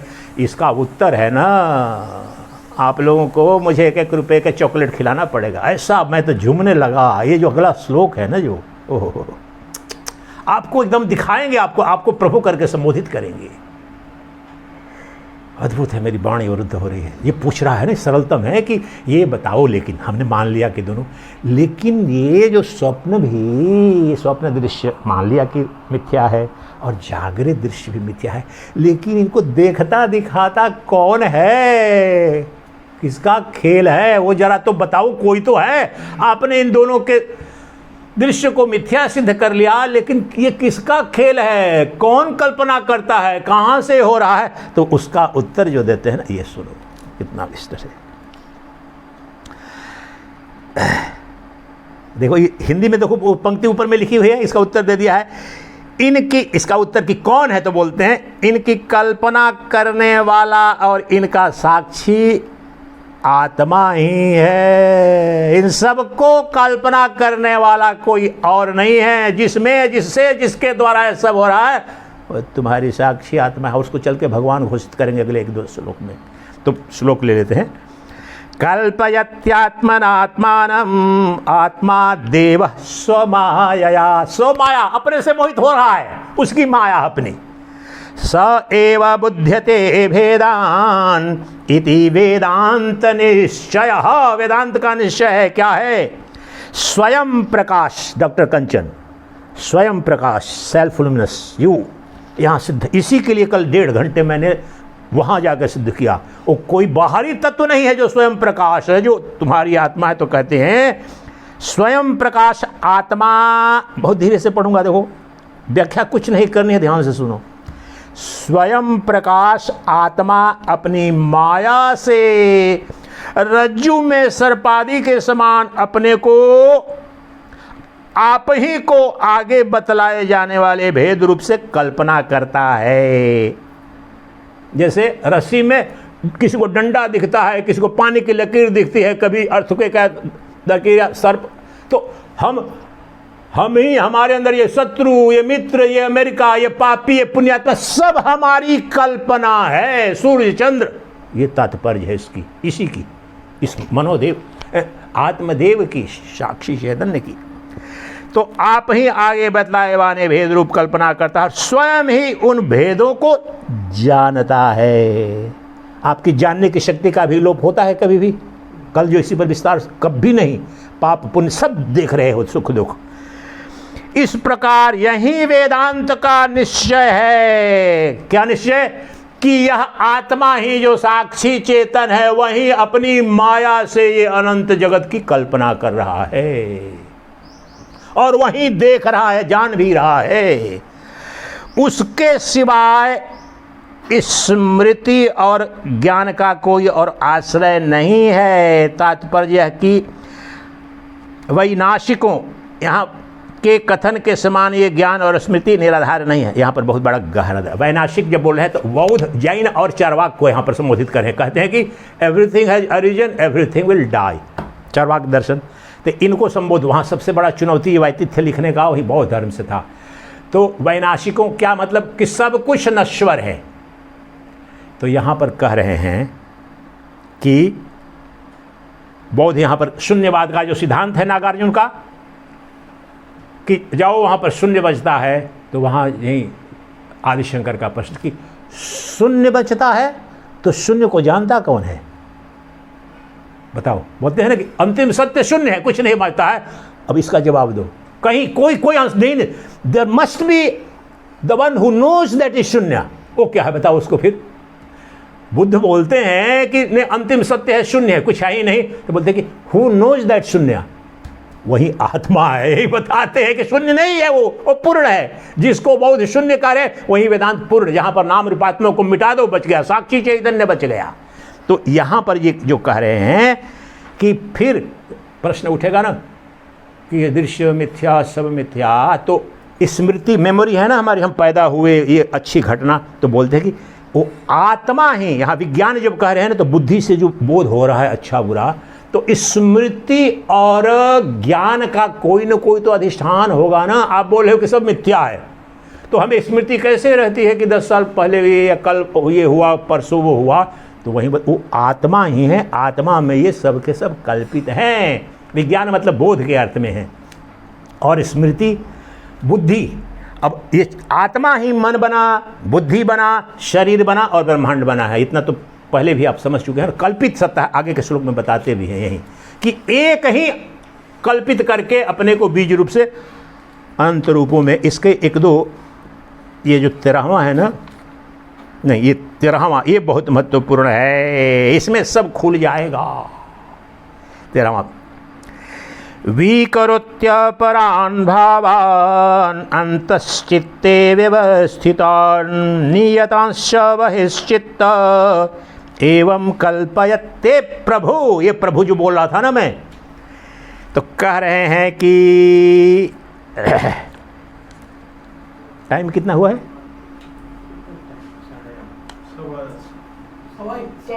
10:15 ना? ठीक, बहुत है। तो इसका हिंदी में जो कर रहे हैं, क्या कहते हैं, बहुत महत्वपूर्ण है। प्रभु आत्मा, प्रभु आत्मा है, क्या प्रभुत्व है, वही प्रभु है। तो प्रभु आत्मा अपने अंतःकरण में क्या होता है? वासनाएं, कामनाएं। मैं ये बन जाता, मैं वो बन जाता। तो प्रभु आत्मा अपने अंतःकरण में स्थित अन्य लौकिक भावों को, वही वासना को, नाना रूप करता है। आपको लग रहा है ना कि पैदा हो गया, कुछ नहीं। वो जैसे स्वप्न में कल्पना करके अभी कल्पना करो, ये दिख गया, या दृश्य दिख गया, कल्पना आत्मदेव की कल्पना मात्र है समस्त ब्रह्मांड, यही उद्घोष है। तो कल्पना करता है तथा बहिश्चित्त होकर पृथ्वी आदि नियत और अनियत पदार्थों की भी इसी प्रकार कल्पना करता है। ये जो श्लोक है अद्वैत वेदांत के सबसे कठिनतम कहो तो, या बीच सब कुछ खोल देता है कि सृष्टि की रचना कैसे हो रही है। ये बता दिया इन्होंने कि बाहर आप बोलो कि चलो जी हम मिथ्या, अंदर मिथ्या, लेकिन पृथ्वी, ये सूर्य, ये चंद्र, ये बोले सब तुम्हारी कल्पना है, मनोदेव की कल्पना है। सुषुप्ति में कहाँ होते हैं तुम्हारे, बताओ? सूर्य, पृथ्वी कहाँ होती है? अपनी माया, आत्मा अपनी माया से, माया क्या है? मन। आदि शंकराचार्य महाभाग की ये पंक्ति है, बार बार मैं बोलता रहा हूं, ये ध्यान रखो। तुम्हारे जीवन में तुम्हारे मन के सिवाय कोई माया नहीं है, मन ही माया है। और मन को देखो, वही द्वैत सृजित कर रहा है, वही सुख दुख, वही बंधन में डाल रहा है। इसलिए कल्पना का कार्य किससे होता है? मन का कार्य है। और यही निष्पत्ति जो बताता हूं, मन को लय कर दो, अर्थात मनोनिग्रह की अवस्था में आकर के सृष्टि में किसी ने द्वैत देखा है क्या? करके दिखाओ, देखो, अपने मन को विलय करके दिखाओ। पृथ्वी को दिखेगी क्या तुम्हें? सूर्य दिखेगा क्या? दिखेगा, आत्मा में दिखेगा ही नहीं। मन मतलब the equipment, the agency, the instrument of imagination. जैसे आंख बंद करो, अब मैं बोल रहा हूं रूप देखो, आंख बंद करो, आंख बंद कर दो, आंख सब बंद कर लो, और मैं बोलता हूं चुपचाप बंद रखो और रूप देखो। देख सकते हो रूप क्या? सिर्फ छोटा सा एक जो आपका जो अंग है, मैंने कहा कि बंद कर लो, और बोला कि अब देखो रूप, जगत देखो, नहीं दिख रहा है ना? जगत यहीं पर है, लेकिन इतनी छोटी सी घटना घटी। अब अगर कान को बंद करने को बोलो तो मेरे शब्द भी नहीं सुनाई पड़ेंगे, लेकिन शब्द या संसार नष्ट तो हुआ नहीं है। उसी प्रकार से जैसे देखो, मन तो अभी भी यहां पर है, लेकिन ये करते हो तो रूप दिखता है और पंचेंद्रियों के पांचों के अनुभव। उसी प्रकार से इन पांचों का अधिष्ठान जो मन है, ये सब मनोदेव की कल्पना मात्र है। आत्मदेव में द्वैत नहीं है, और आत्मदेव यहीं बैठे हुए हैं, वो प्रभु हैं। उन्होंने ही अपनी माया के उपकरण से ये सब कल्पना कर दी। जैसे अभी आपको लय दिखाया मैंने, एक इंद्रिय को आपने बंद किया तो कहां गई सृष्टि? आपके लिए तो असत सिद्ध हो गई ना, सृष्टि कुछ दिख नहीं रही थी। अब मन को लय करके दिखा दे कोई, कि अपने से इतर कोई वस्तु को दिखा दा। योग वशिष्ठ का जो बताने वाले हैं, अभी बता देता हूं आपको, यही आगे सिद्ध करेंगे। मनोदृश्यम, राम को बता रहे हैं महर्षि वशिष्ठ। यही तत्व है वास्तव में योग वशिष्ठ श्रेष्ठतम अद्वैत वेदांत है। यह अद्वैत वेदांत है वास्तव में। मांडुक्य कारिका में बहुत विद्वानों का मानना है कि मांडुक्य कारिका पे जो रचना की है गौड़पादाचार्य ने, बहुत से जो सूत्र और मंत्र हैं योग वशिष्ठ से लिए गए हैं। बहुत सारे जो इलस्ट्रेशन तथ्य हैं ना, तो कहते हैं मनोदृश्यम, राम को बता रहे हैं, मनोदृश्यम इदम विश्वम, मनोदृश्यम इदम सर्वम न कंचित सचराचरम, मनसो उन्मनी भावा द्वैतम नैवोपलभ्यते। एक ही श्लोक में ये सारे जो देने वाले हैं ना, वो दे दिया वशिष्ठ ने। और आपको चुनौती है, वैज्ञानिक विधि से आप सिद्ध करो। आप सब, बहुत सारे वैज्ञानिक यहाँ बैठे हुए हैं। मन को उन्मनी means after dissolving the mind. जैसे बोले ना कि अच्छा स्विच वहाँ पर करके, अच्छा चलो समझ लेना, अगर मैं बोलूँ कि इस बल्ब को बुझा दो, स्विच ऑफ कर दें और अंधेरा करें तो कुछ हमें नहीं दिखेगा। कार्य कारण संबंध, तार्किक विधि, आप इतना तो समझ में आ रहा है ना। अगर ये फैन बंद कर दें, स्वेटिंग होने लगेगी ना, तो कार्य कारण संबंध समझो।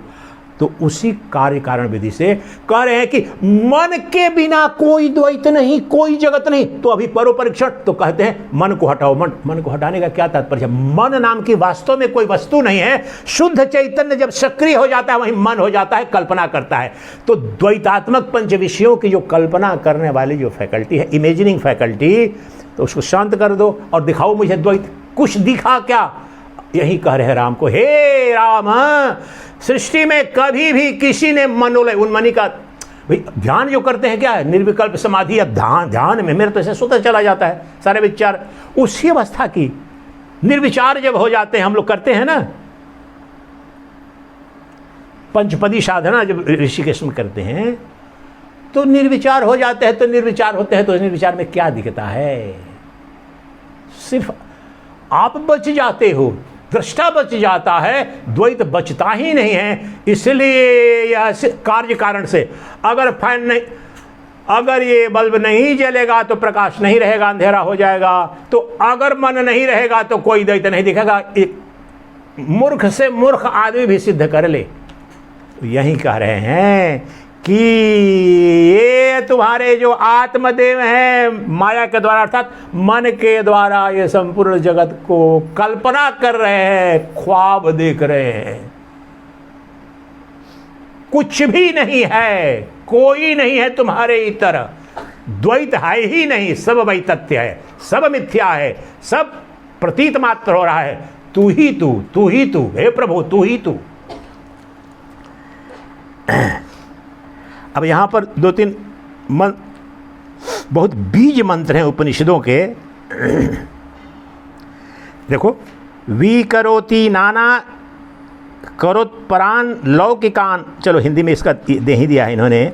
वह चित्त के भीतर वासना रूप से स्थित अव्याकृत लौकिक भाव, अव्याकृत माया का जो अव्याकृत स्वरूप, इंटीग्रेटेड यूनिफाइड अनमैनिफेस्टेड माया, और अभी वही माया अनंत रूपों में दिख रही है, लेकिन अव्याकृत स्वरूप जो सृष्टि जब नहीं हो रही है ना, जो स्वप्न जागृत सुसुप्ति में नौ को देखते हैं तो अव्याकृत स्वरूप उसका जो होता है, तो उसमें वासना, वह चित्त के भीतर वासना रूप से स्थित अव्याकृत लौकिक भावों, शब्द आदि पदार्थों के साथ अन्य पृथ्वी आदि और कल्पना आदि उत्पन्न होने वाले अनाज पदार्थों को, यही मैं आपको ये करके यही दिखाया कि वो कल्पना कर लेता है।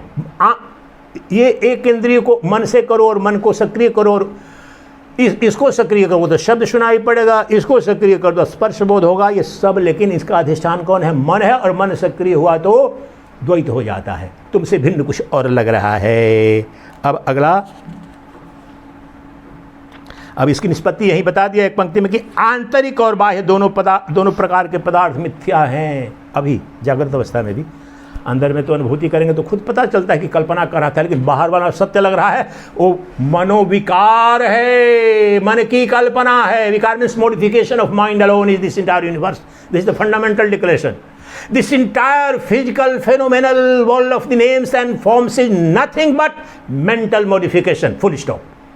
तुम्हारे मन की, अब बैठे बैठे कल्पना करो, कितनी कहानियाँ हाँ ऐसे ऐसे करते योग में, मैं था राजा, मैं बन गया, इतनी रानियाँ मेरी हो गई, ये राज्य पर कल्पना कर लो। कल्पना करने में क्या लगता है, कहीं सामने में कुछ नहीं। उसी तरह से मनोदेव ने कल्पना कर ली है, वास्तव में तुम्हारे अतिरिक्त कोई पदार्थ नहीं, कोई वस्तु नहीं, कोई अस्तित्व नहीं, मनोविकार है।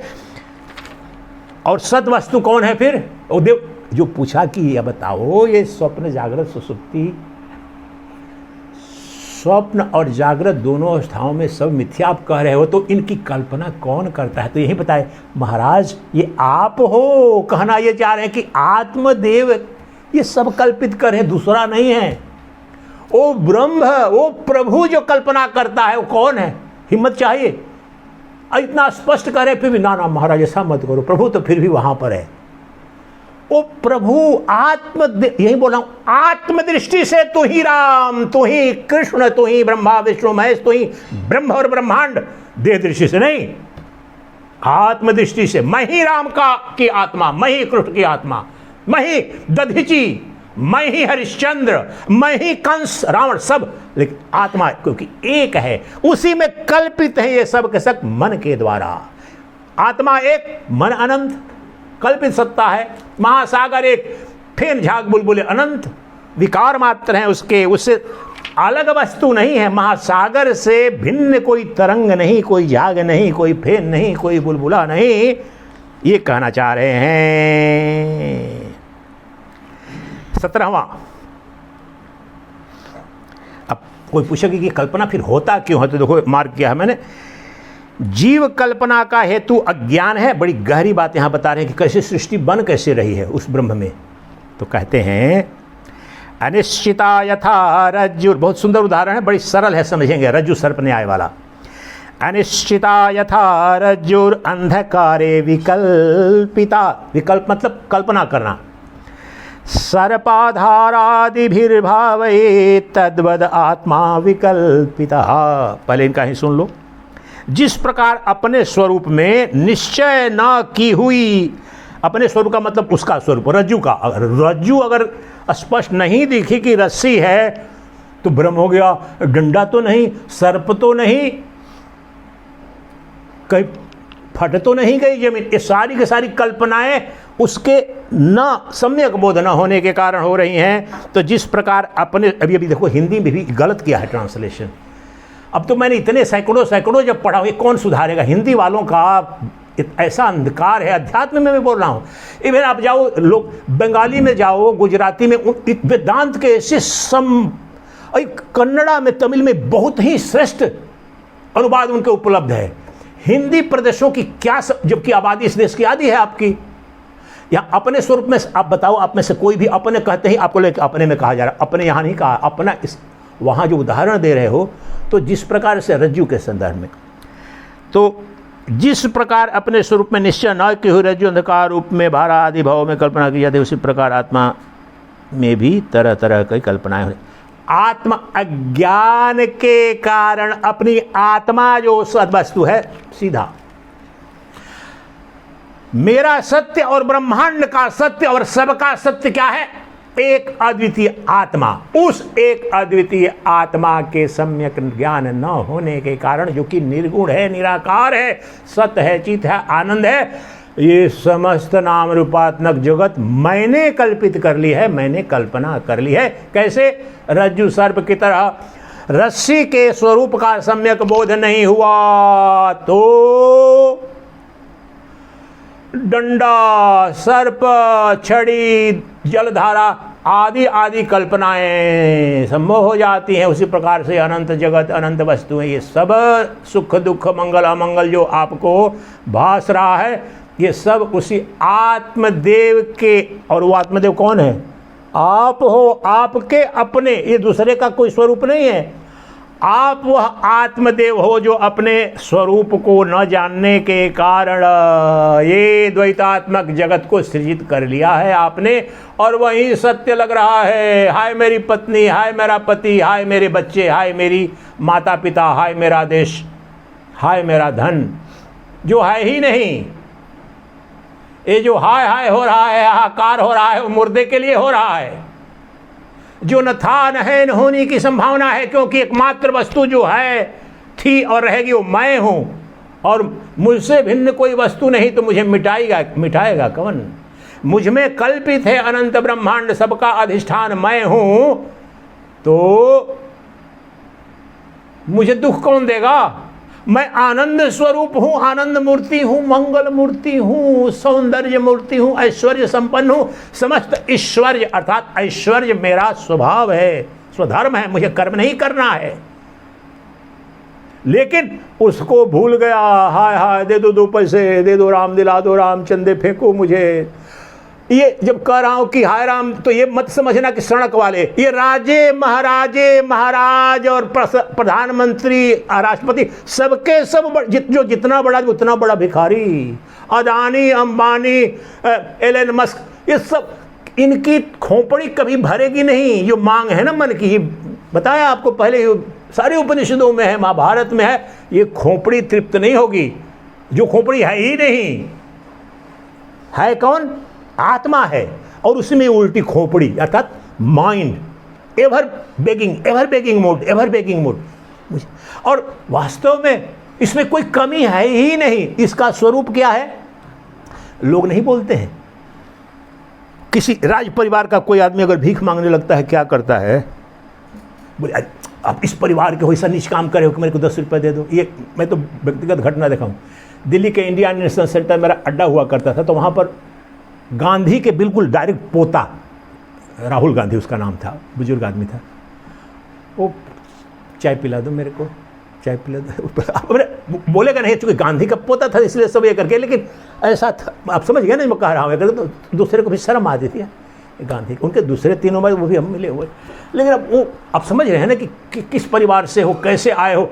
तो आप सबके सब किस कुल से आए हो, किस परिवार से आए हो? नारायण गोत्री हो, परमात्मा हो, सच्चिदानंद घन ब्रह्म हो, नित्य तृप्त हो, नित्य काम हो, और उसको भूल करके अब सुनो, बिस्किट के 2 रुपए दे दो ना मुझे, अब बाबा मेरे को कपड़े दे दो ना।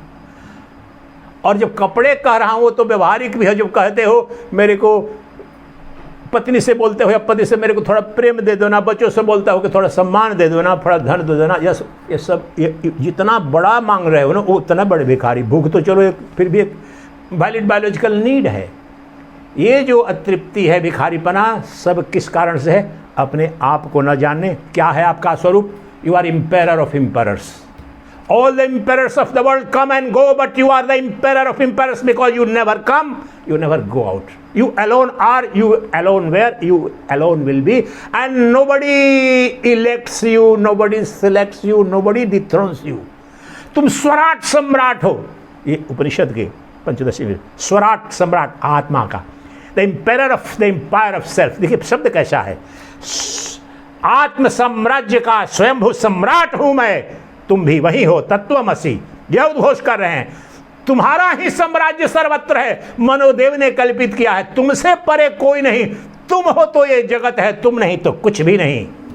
राम भी मुझसे, कृष्ण भी मुझसे, द्वापर भी मुझसे, तेता भी मुझसे, ये सब अनंत काल आए और गए, मैं जस का तस वैसे ही हूँ, शुद्ध चैतन्य हूँ, साक्षी मात्र हूँ। मेरा वैभव अतुलनीय है, समस्त वैभव मेरा ही है, मेरे अतिरिक्त किसी का वैभव नहीं, बाकी सब मुर्दे हैं।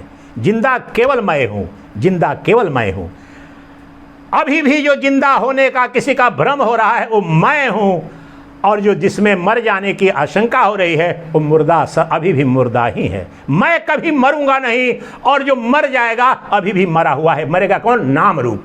जो साकार है वो मरेगा, जो जड़ है वो मरेगा, दृश्य है वो मरेगा, क्योंकि वो था ही नहीं, मरा ही हुआ है। लेकिन चेतन को मार के दिखाओ, निराकार को मार करके तो दिखाओ, मिटा करके तो दिखाओ, दृष्टा को तो मिटा करके तो दिखाओ, वो तुम हो महाराज, तुम हो। जज दाई सेल्फ, कार्डिनल प्रिंसिपल है, एलएलबी में पढ़ाया जाता है। जज दाई सेल्फ, यहां पर उसमें भी है, बाइबल में भी है। The seeker, judge thyself, you are the kingdom unto yourself. देखो अपने अंदर तो झांको, स्वराट सम्राट हो, साम्राज्य तुम्हारे अंदर पड़ा हुआ है। जज करो, जज कहने का नित्यानित्य वस्तु, जजमेंट का खेल है पूरा। विवेक क्या करते हैं, जो मजाक में जो कल बोल रहे थे ना कि साक्षी और साक्ष्य का यही करना है, जजमेंट का पूरा वेदांत और कुछ नहीं। देखो कि क्या सद वस्तु है, किससे आनंद मिलता है, किससे दुख मिलता है, कौन मर रहा है, कौन बच रहा है, क्या नित्य क्या अनित्य, क्या क्षुद्र क्या विराट, ये जज करो। यही से ही विवेक कहते हैं। जज क्या करता है? विवेक करता है। चीफ जस्टिस दुनिया का सबसे बड़ा, नानी पालकी वाला का कितना प्रवचन, अब नाम सुना होगा ना आपने, दिल्ली में मिला भी था, तो एक लाइन बोला करते थे और उस लाइन वो सर्वत्र लागू हो जाएगी। ही वॉज प्रोफाउंड, दो he was Parsi but profoundly spiritual person. Aurobindo का बहुत बड़ा फैन था, तो आदमी बोलता था आपके लिए बहुत लागू है। All the best, even the best of the jurisprudence minus common sense is pure nonsense. नानी पालकी वाला, उसके सामने जब इमरजेंसी के टाइम में बहस चली थी तो हालत खड़े होते कांपने लगते थे लोग। इट वाज सो ब्रिलियंट और बहादुर। तो ये बात जो बोली, ज्यूरिस्प्रूडेंस मतलब न्याय व्यवस्था दुनिया भर की जो है, even the best of jurisprudence minus common sense is pure nonsense. इतनी बड़ी बात बोली। देखिए दुनिया के सारी न्याय व्यवस्था हम यहाँ अपने ब्रह्म ज्ञान में हम ला रहे हैं। वो बात कहने का कि तुम्हें लगता है अच्छा कोई जज कही हो ना, कॉमन सेंस। कॉमन सेंस मतलब कि इसके साथ अन्याय हुआ, न्याय हुआ, ये अलग बात है। जो कल बता रहे थे कि जज को ऐसा लगता है, मुझे भी लग रहा है, but I can't help it, I will have to, उसको बरी करना पड़ेगा साक्षी के भाव में। वो तो तुम्हारे सिस्टम जो ज्यूरिस्प्रूडेंस का है उसमें दोष है। लेकिन कह क्या रहा हूं, तुम अपना जज बनो, जज योर सेल्फ, जज दाई सेल्फ। ये बाइबल की लाइन है। जज करो कि तुम्हें क्या नित्य है, क्या अनित्य है, कौन तुम्हारा वास्तव में दोस्त है और कौन तुम्हारा दुश्मन है। 6वां अध्याय भगवद गीता का 5वां श्लोक जो भगवान कृष्ण कहते हैं कि तुम्हारा अपना आत्मा ही, तो वहाँ दूसरे अर्थ में अंतःकरण कर, तुम्हारा मन के अर्थ में, तुम्हारा अपना मन ही worst enemy and best friend, इस अर्थ में कि उसी अर्थ में कह रहे हैं कि अगर नियंत्रित तुम्हारा मन है तो बहुत साम्राज्य लाएगा, अनियंत्रित है तो तुम्हारा सर्वनाश कराएगा। सब अंदर में ही है। अब 2 बचे हैं तो पता चल गया सब। चलो ये पढ़ लो, हिंदी इसका पढ़ के सुना देता हूँ। इसमें भी कुछ ये विशेष 2-3 पंक्तियाँ। जिस प्रकार अपने स्वरूप से, वो जो रज्जु सर्प न्याय वाली बात है वो तो स्पष्ट समझ में आ गई कि रज्जु दिखी नहीं, बल्ब नहीं था। देखिए ये इसमें एक तत्व है रज्जु सर्प न्याय में। यहाँ पर जब धूप रहे, दिन में तो रज्जु की समस्या का होगा ही नहीं, अंधकार होना चाहिए। तो क्या तात्पर्य, अज्ञान जब तक आत्मा का नहीं होगा तब तक ये द्वैत और बंधन हो नहीं सकता है। ये इससे बड़ी खुशखबरी हो सकती है क्या? आप समझ गए? ये जो तुम दुख भोग रहे हो, वास्तव में तुम्हें बत्ती जल जाए, तुम्हारी बुद्धि के ज्ञान हो जाए, तो कोई उपाय ही नहीं है। कि यही तो रामतीर्थ ने, रामतीर्थ का बेटा मर गया है वहाँ पर उत्तरकाशी में, और उनका मामा थोड़े मामा और सालों की बड़ी भूमिका, हर जगह उनकी भूमिका। रामकृष्ण परमहंस की जिंदगी में मुझे पता चल गया, अगले दिन बताऊंगा। और रामतीर्थ एकदम समझिए किस अवस्था में थे, और फिर जुट रहे थे प्रवचन करने वाले। तो पीछे से आकर उनका माँ, अरे पागल हो गया है क्या, तेरा बेटा देखो मर गया है करके, तू रो नहीं रहा है। वहाँ अमेरिका में इस बात को चर्चा करते हैं रामतीर्थ, बोलते this fellow was this. Who is dead? There was no one who was dead, and that which has died is always died. There's nothing. And he didn't stop. वो प्रवचन चला वहाँ पर, वो रोता रहा ऐसे, उसको पिटता, अपने को ठेकेदार समझ करके, उनका मामा साला लगेगा ना जो ये करके। तो जान रहा है ना कौन मरा। अब वो तो लेकिन संसारी आदमी समझेगा कि ना हमारे बाप रे बाप। चलो इसी दृष्टांत में घटना एक छोटी सुना देता हूँ। दोनों पक्ष, रामकृष्ण परमहंस का भतीजा साथ में रहता था, बहुत प्रिय था। तो उसकी अकाल मृत्यु हो गई। वो बड़ा उससे परेशान भी रहते थे। वही बाजू रमन महर्षि वाला खेल है, वहाँ भी विवेकानंद के जीवन में भी वो खेल है, लोग समझते हैं। तो मर गया अकाल मृत्यु को, तो बहुत सारे लोग आगे हो गए, तो लगे रोने। रामकृष्ण परमहंस उस समय तो विश्व विख्यात हो चुके थे, ब्रह्मनिष्ठ थे। तो ठीक वहाँ पर तो सब ठीक है, लेकिन सबके मन में जा रहा था कि ये देखो, ये तो बड़ी बड़ी बातें करते हैं, इनको ब्रह्मज्ञानी ब्रह्मनिष्ठ कहा जाता है माया, और ये रो रहे हैं। तो किसी ने कुछ बोला नहीं, उनके सारे घनिष्ठ मित्र। तो थोड़ी देर बाद और आधे घंटे बाद जो है सो लगे मुस्कुराने, वहीं रामकृष्ण परमहंस लगे मुस्कुराने, और उनके मुख से ऐसी आभा आने लगी।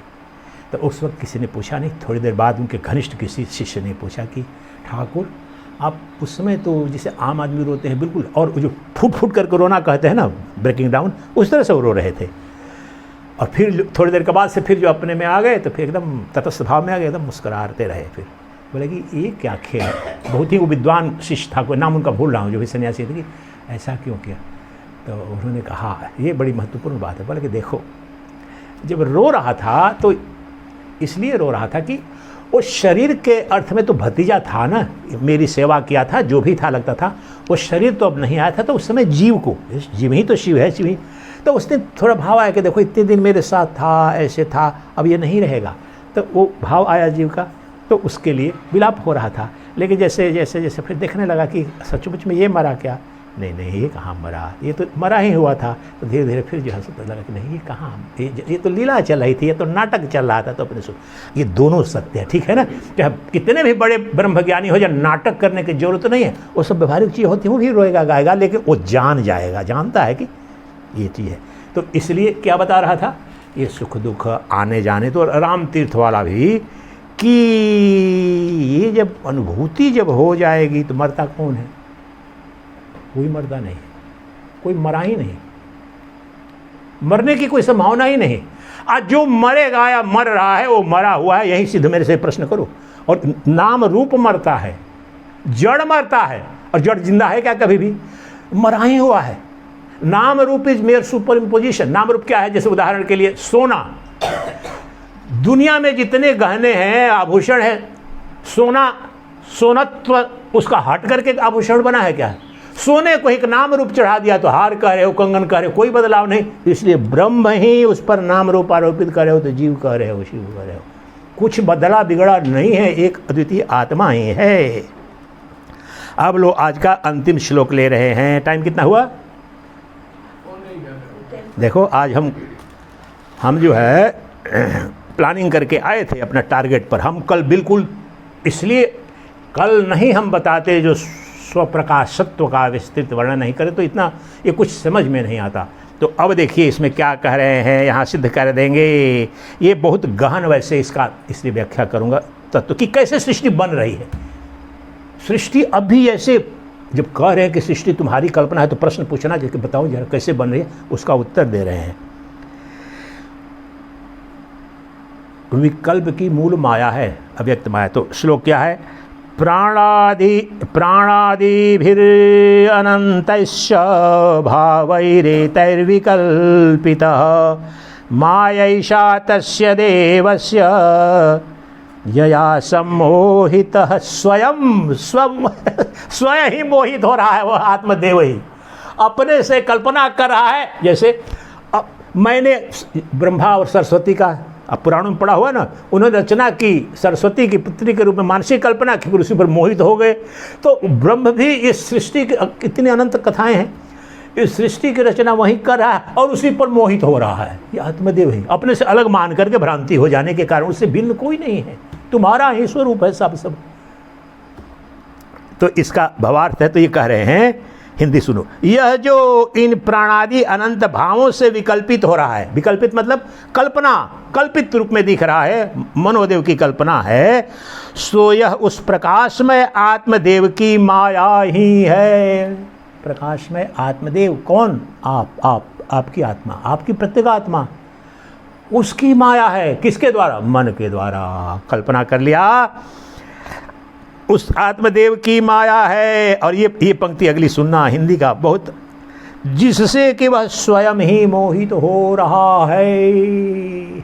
आपको लग रहा है कि पत्नी पर मोहित, प्रेयसी पर मोहित, पति पर मोहित, संतान पर मोहित, पद पर मोहित, प्रतिष्ठा पर मोहित सब आपकी रचना है, आपकी कल्पना है, आपसे परे कुछ है ही नहीं। क्या शंकराचार्य महाभाग बोलते हैं विवेक चूड़ामणि में, और उसका करता हूँ अद्भुत गहन।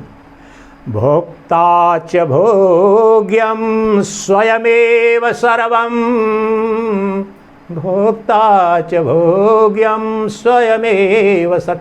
इसकी व्याख्या कर रहा तो इसी पर निधिध्यासन करूँगा, गहन मंत्र है। यानी कहने का जो भोक्ता और भोग्य मैं ही दोनों हूँ, दृष्टा और दृश्य मैं ही हूँ, सृष्टा और सृष्टि मैं ही हूँ। उस पर मैंने रचना कर दी, पति पत्नी प्रेयसी। तो ये इसमें जो भाष्य, इसको पढ़ लेते हैं, क्या बोलते हैं। यह उस आत्मदेव की माया है, जिस प्रकार मायावी द्वारा, मायावी मतलब मैजिशियन, आप ले लिए, मैजिशियन ऐसे फेरेगा और कुछ करके आपको दिखेगा नहीं। वो पीसी सरकार था ना, ताजमहल को गायब कर दिया। मेरे गुरुदेव भी बोलते हैं, वो जो आते हैं जादू वाले तो ऐसे ऐसे कुछ हाथ चला करके और देखो लड्डू की बरसा कर देते हैं, लेकिन जब हम खाने का दौड़ते हैं तो लड्डू तो गायब रहता है, मिठाई तो मिलती नहीं है। तो ये जगत वैसे ही है बेटा, लड्डू मदारी का लड्डू खाने जाओगे तो गायब, अब दिखने को दिखेगा। एग्जैक्ट इसी तत्व का निरूपण। समस्त जो माइक जगत है, जो आपको आकर्षित करता है, जिसमें प्रेम आनंद सुख दिखता है, वो जादू की दुनिया है, जादू की पुड़िया है। यह उस आत्मदेव की माया है, जिस प्रकार मायावी द्वारा प्रयोग की हुई माया अति निर्मल आकाश को पल्लव युक्त कर देते हैं ना, माया से मैजिशियन, पल्लव युक्त पुष्पित पादपों से परिपूर्ण कर देती है, उसी प्रकार यह भी उस देव की माया है। कौन हो? वो देव तुम हो, आत्मदेव की अपनी माया है। उस देव की माया है जिससे कि यह स्वयं भी मोहित हुए। कितनी अद्भुत पंक्ति है, वो स्वतः ही मोहित हो गए हैं आत्मदेव। सबसे गहन तत्व है, देखो, स्वतः भी मोहित हुए समान मोहग्रस्त हो रहा है। मेरी माया का पार पाना, ये तो भगवान वही कृष्ण वाला, मम माया दुरत्यया, ये शंकराचार्य महाभाग का भाष्य। ये सारे जो पढ़े जा रहे हैं ना, तो उन्होंने उपनिषद के मंत्र वहाँ पर, ये भगवत गीता मम माया दुरत्यया, और दूसरे जगह जगह जो पुराणों में है वह देकर भाष्य देते हैं। तो ये सब, ये जो माया है जिसके कारण ये द्वैत जगत प्रतीत हो रहा है, ये सब उसी देव ने रचना की है। अतः निष्पत्ति क्या निकली? वह आत्मदेव जो कुटस्थ चैतन्य साक्षी चैतन्य जो सदवस्तु है, जो आत्मा है, वही अपनी माया अर्थात मन से ये समस्त ब्रह्मांड उसी की कल्पना है। कल वाले प्रवचन में ही मैंने टाइटल यही जाना है, रिलीज उसको कल करूँगा कि ये समस्त जगत तुम्हारे मन की कल्पना है। इस पूरे वैतथ्य प्रकरण का विषय वस्तु वही है।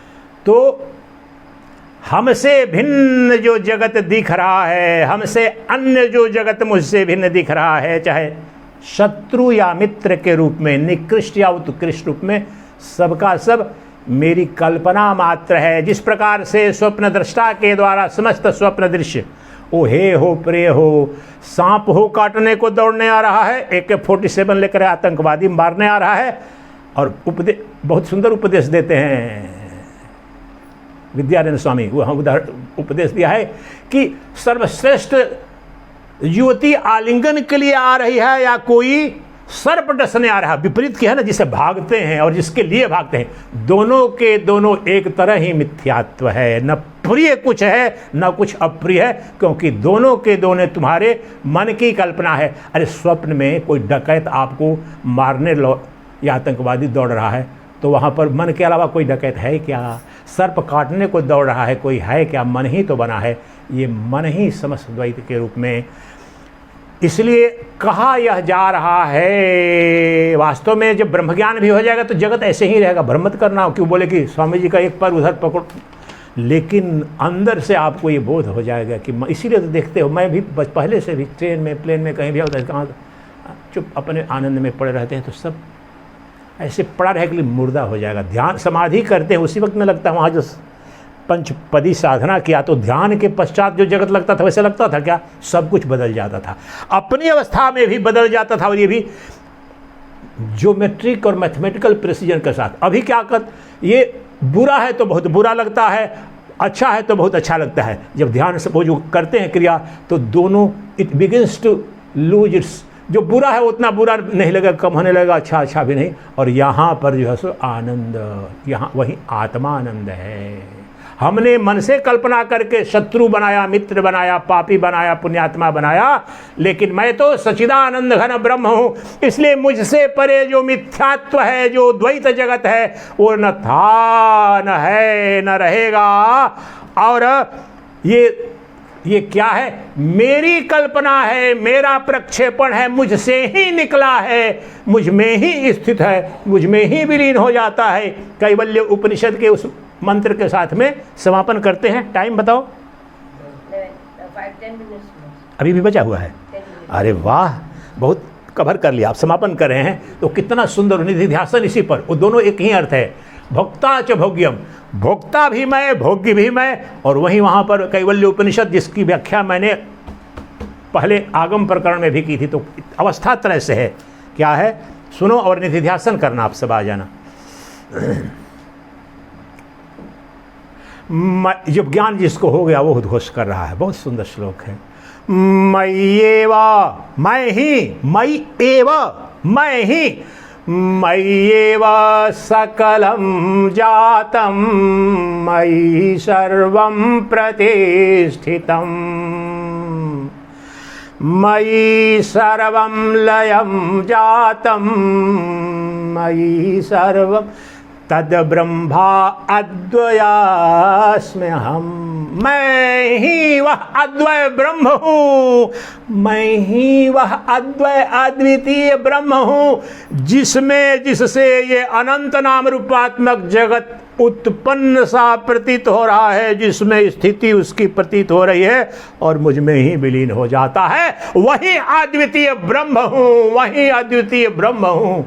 सोहम सोहम सोहम, मुझसे परे कोई द्वैत नहीं, मुझसे परे कोई नहीं। ये माया मात्रमिदं द्वैतम अद्वैतम परमार्थतः। ये समस्त माया मन की कल्पना मात्र है द्वैत। जो अद्वैत है, अद्वैत स्वरूप जो मेरी आत्मा है, वही एकमात्र सद वस्तु है। इसलिए भोक्ता, शंकराचार्य महाभाग, भोक्ता च भोग्यम स्वयमेव सर्वम, जो भोक्ता और भोग्य दोनों मैं ही हूं। आई alone am the subject and object both, I alone am the enjoyer and object of enjoyment, I alone am the experiencer and object of experience. मैं ही विषय और मैं ही विषयी, मैं ही भोक्ता, मैं ही भोग्य, मैं ही सृष्टा, मैं ही सृष्टि, मैं ही सर्वस्व, मैं ही सर्वस्व। इसीलिए सर्वम खल्विदं ब्रह्म, वो ब्रह्म कोई और नहीं। जब कहते हैं कि सब कुछ ब्रह्ममय है, अर्थात मेरे आत्ममय है, आत्मा मतलब मैं। सब जब ये भी नहीं समझ पाते हैं लोग, कहें अच्छा ब्रह्ममय है, तो फिर सोचे कि ब्रह्म तो कोई बड़ी, ओ ब्रह्ममय अर्थात मेरे से निकला है, मुझ में जो स्थित है और मेरे स्वरूप में है। सोने से निकले जितने भी आभूषण है, क्या सोने से अलग हुए हैं? सोने से निकला है तो सोना है, और सोने विलीन होते हुए भी उत्पत्ति, स्थिति और लय में, तीनों में सोना। मिट्टी से बने जितने भी बर्तन हैं, उत्पत्ति के पहले मिट्टी, स्थिति में भी और विलय में भी सोना। उसी प्रकार से मैं नाम रूपात्मक जगत के रूप में अभिव्यक्त होने से पहले भी ब्रह्म, अभी भी ब्रह्म ही दिख रहा है जगत के रूप में, और सब विलीन हो जाएगा तो मैं ही मैं ही मैं ही मैं। वो ब्रह्म, वह अद्वितीय वस्तु, वह आत्मा मैं हूं जो अनंत ब्रह्मांड के रूप में दिख रहा है। मुझसे परे कोई नहीं, कुछ नहीं। मैं नित्य असंग हूं, नित्य मुक्त हूं, नित्य आप्त काम हूं, तृप्त काम हूं। मैं परिपूर्ण तत्व हूं, मैं सर्वस्व हूं, सर्वत्र हूं, सर्वदा हूं। सोहम सोहम। सोहम मंत्र पर निधि ध्यासन क्रिया में वही हूं सोहम। मैं जब मंगलाचरण करूंगा अभी निधि ध्यासन करते रहेंगे। सोहम।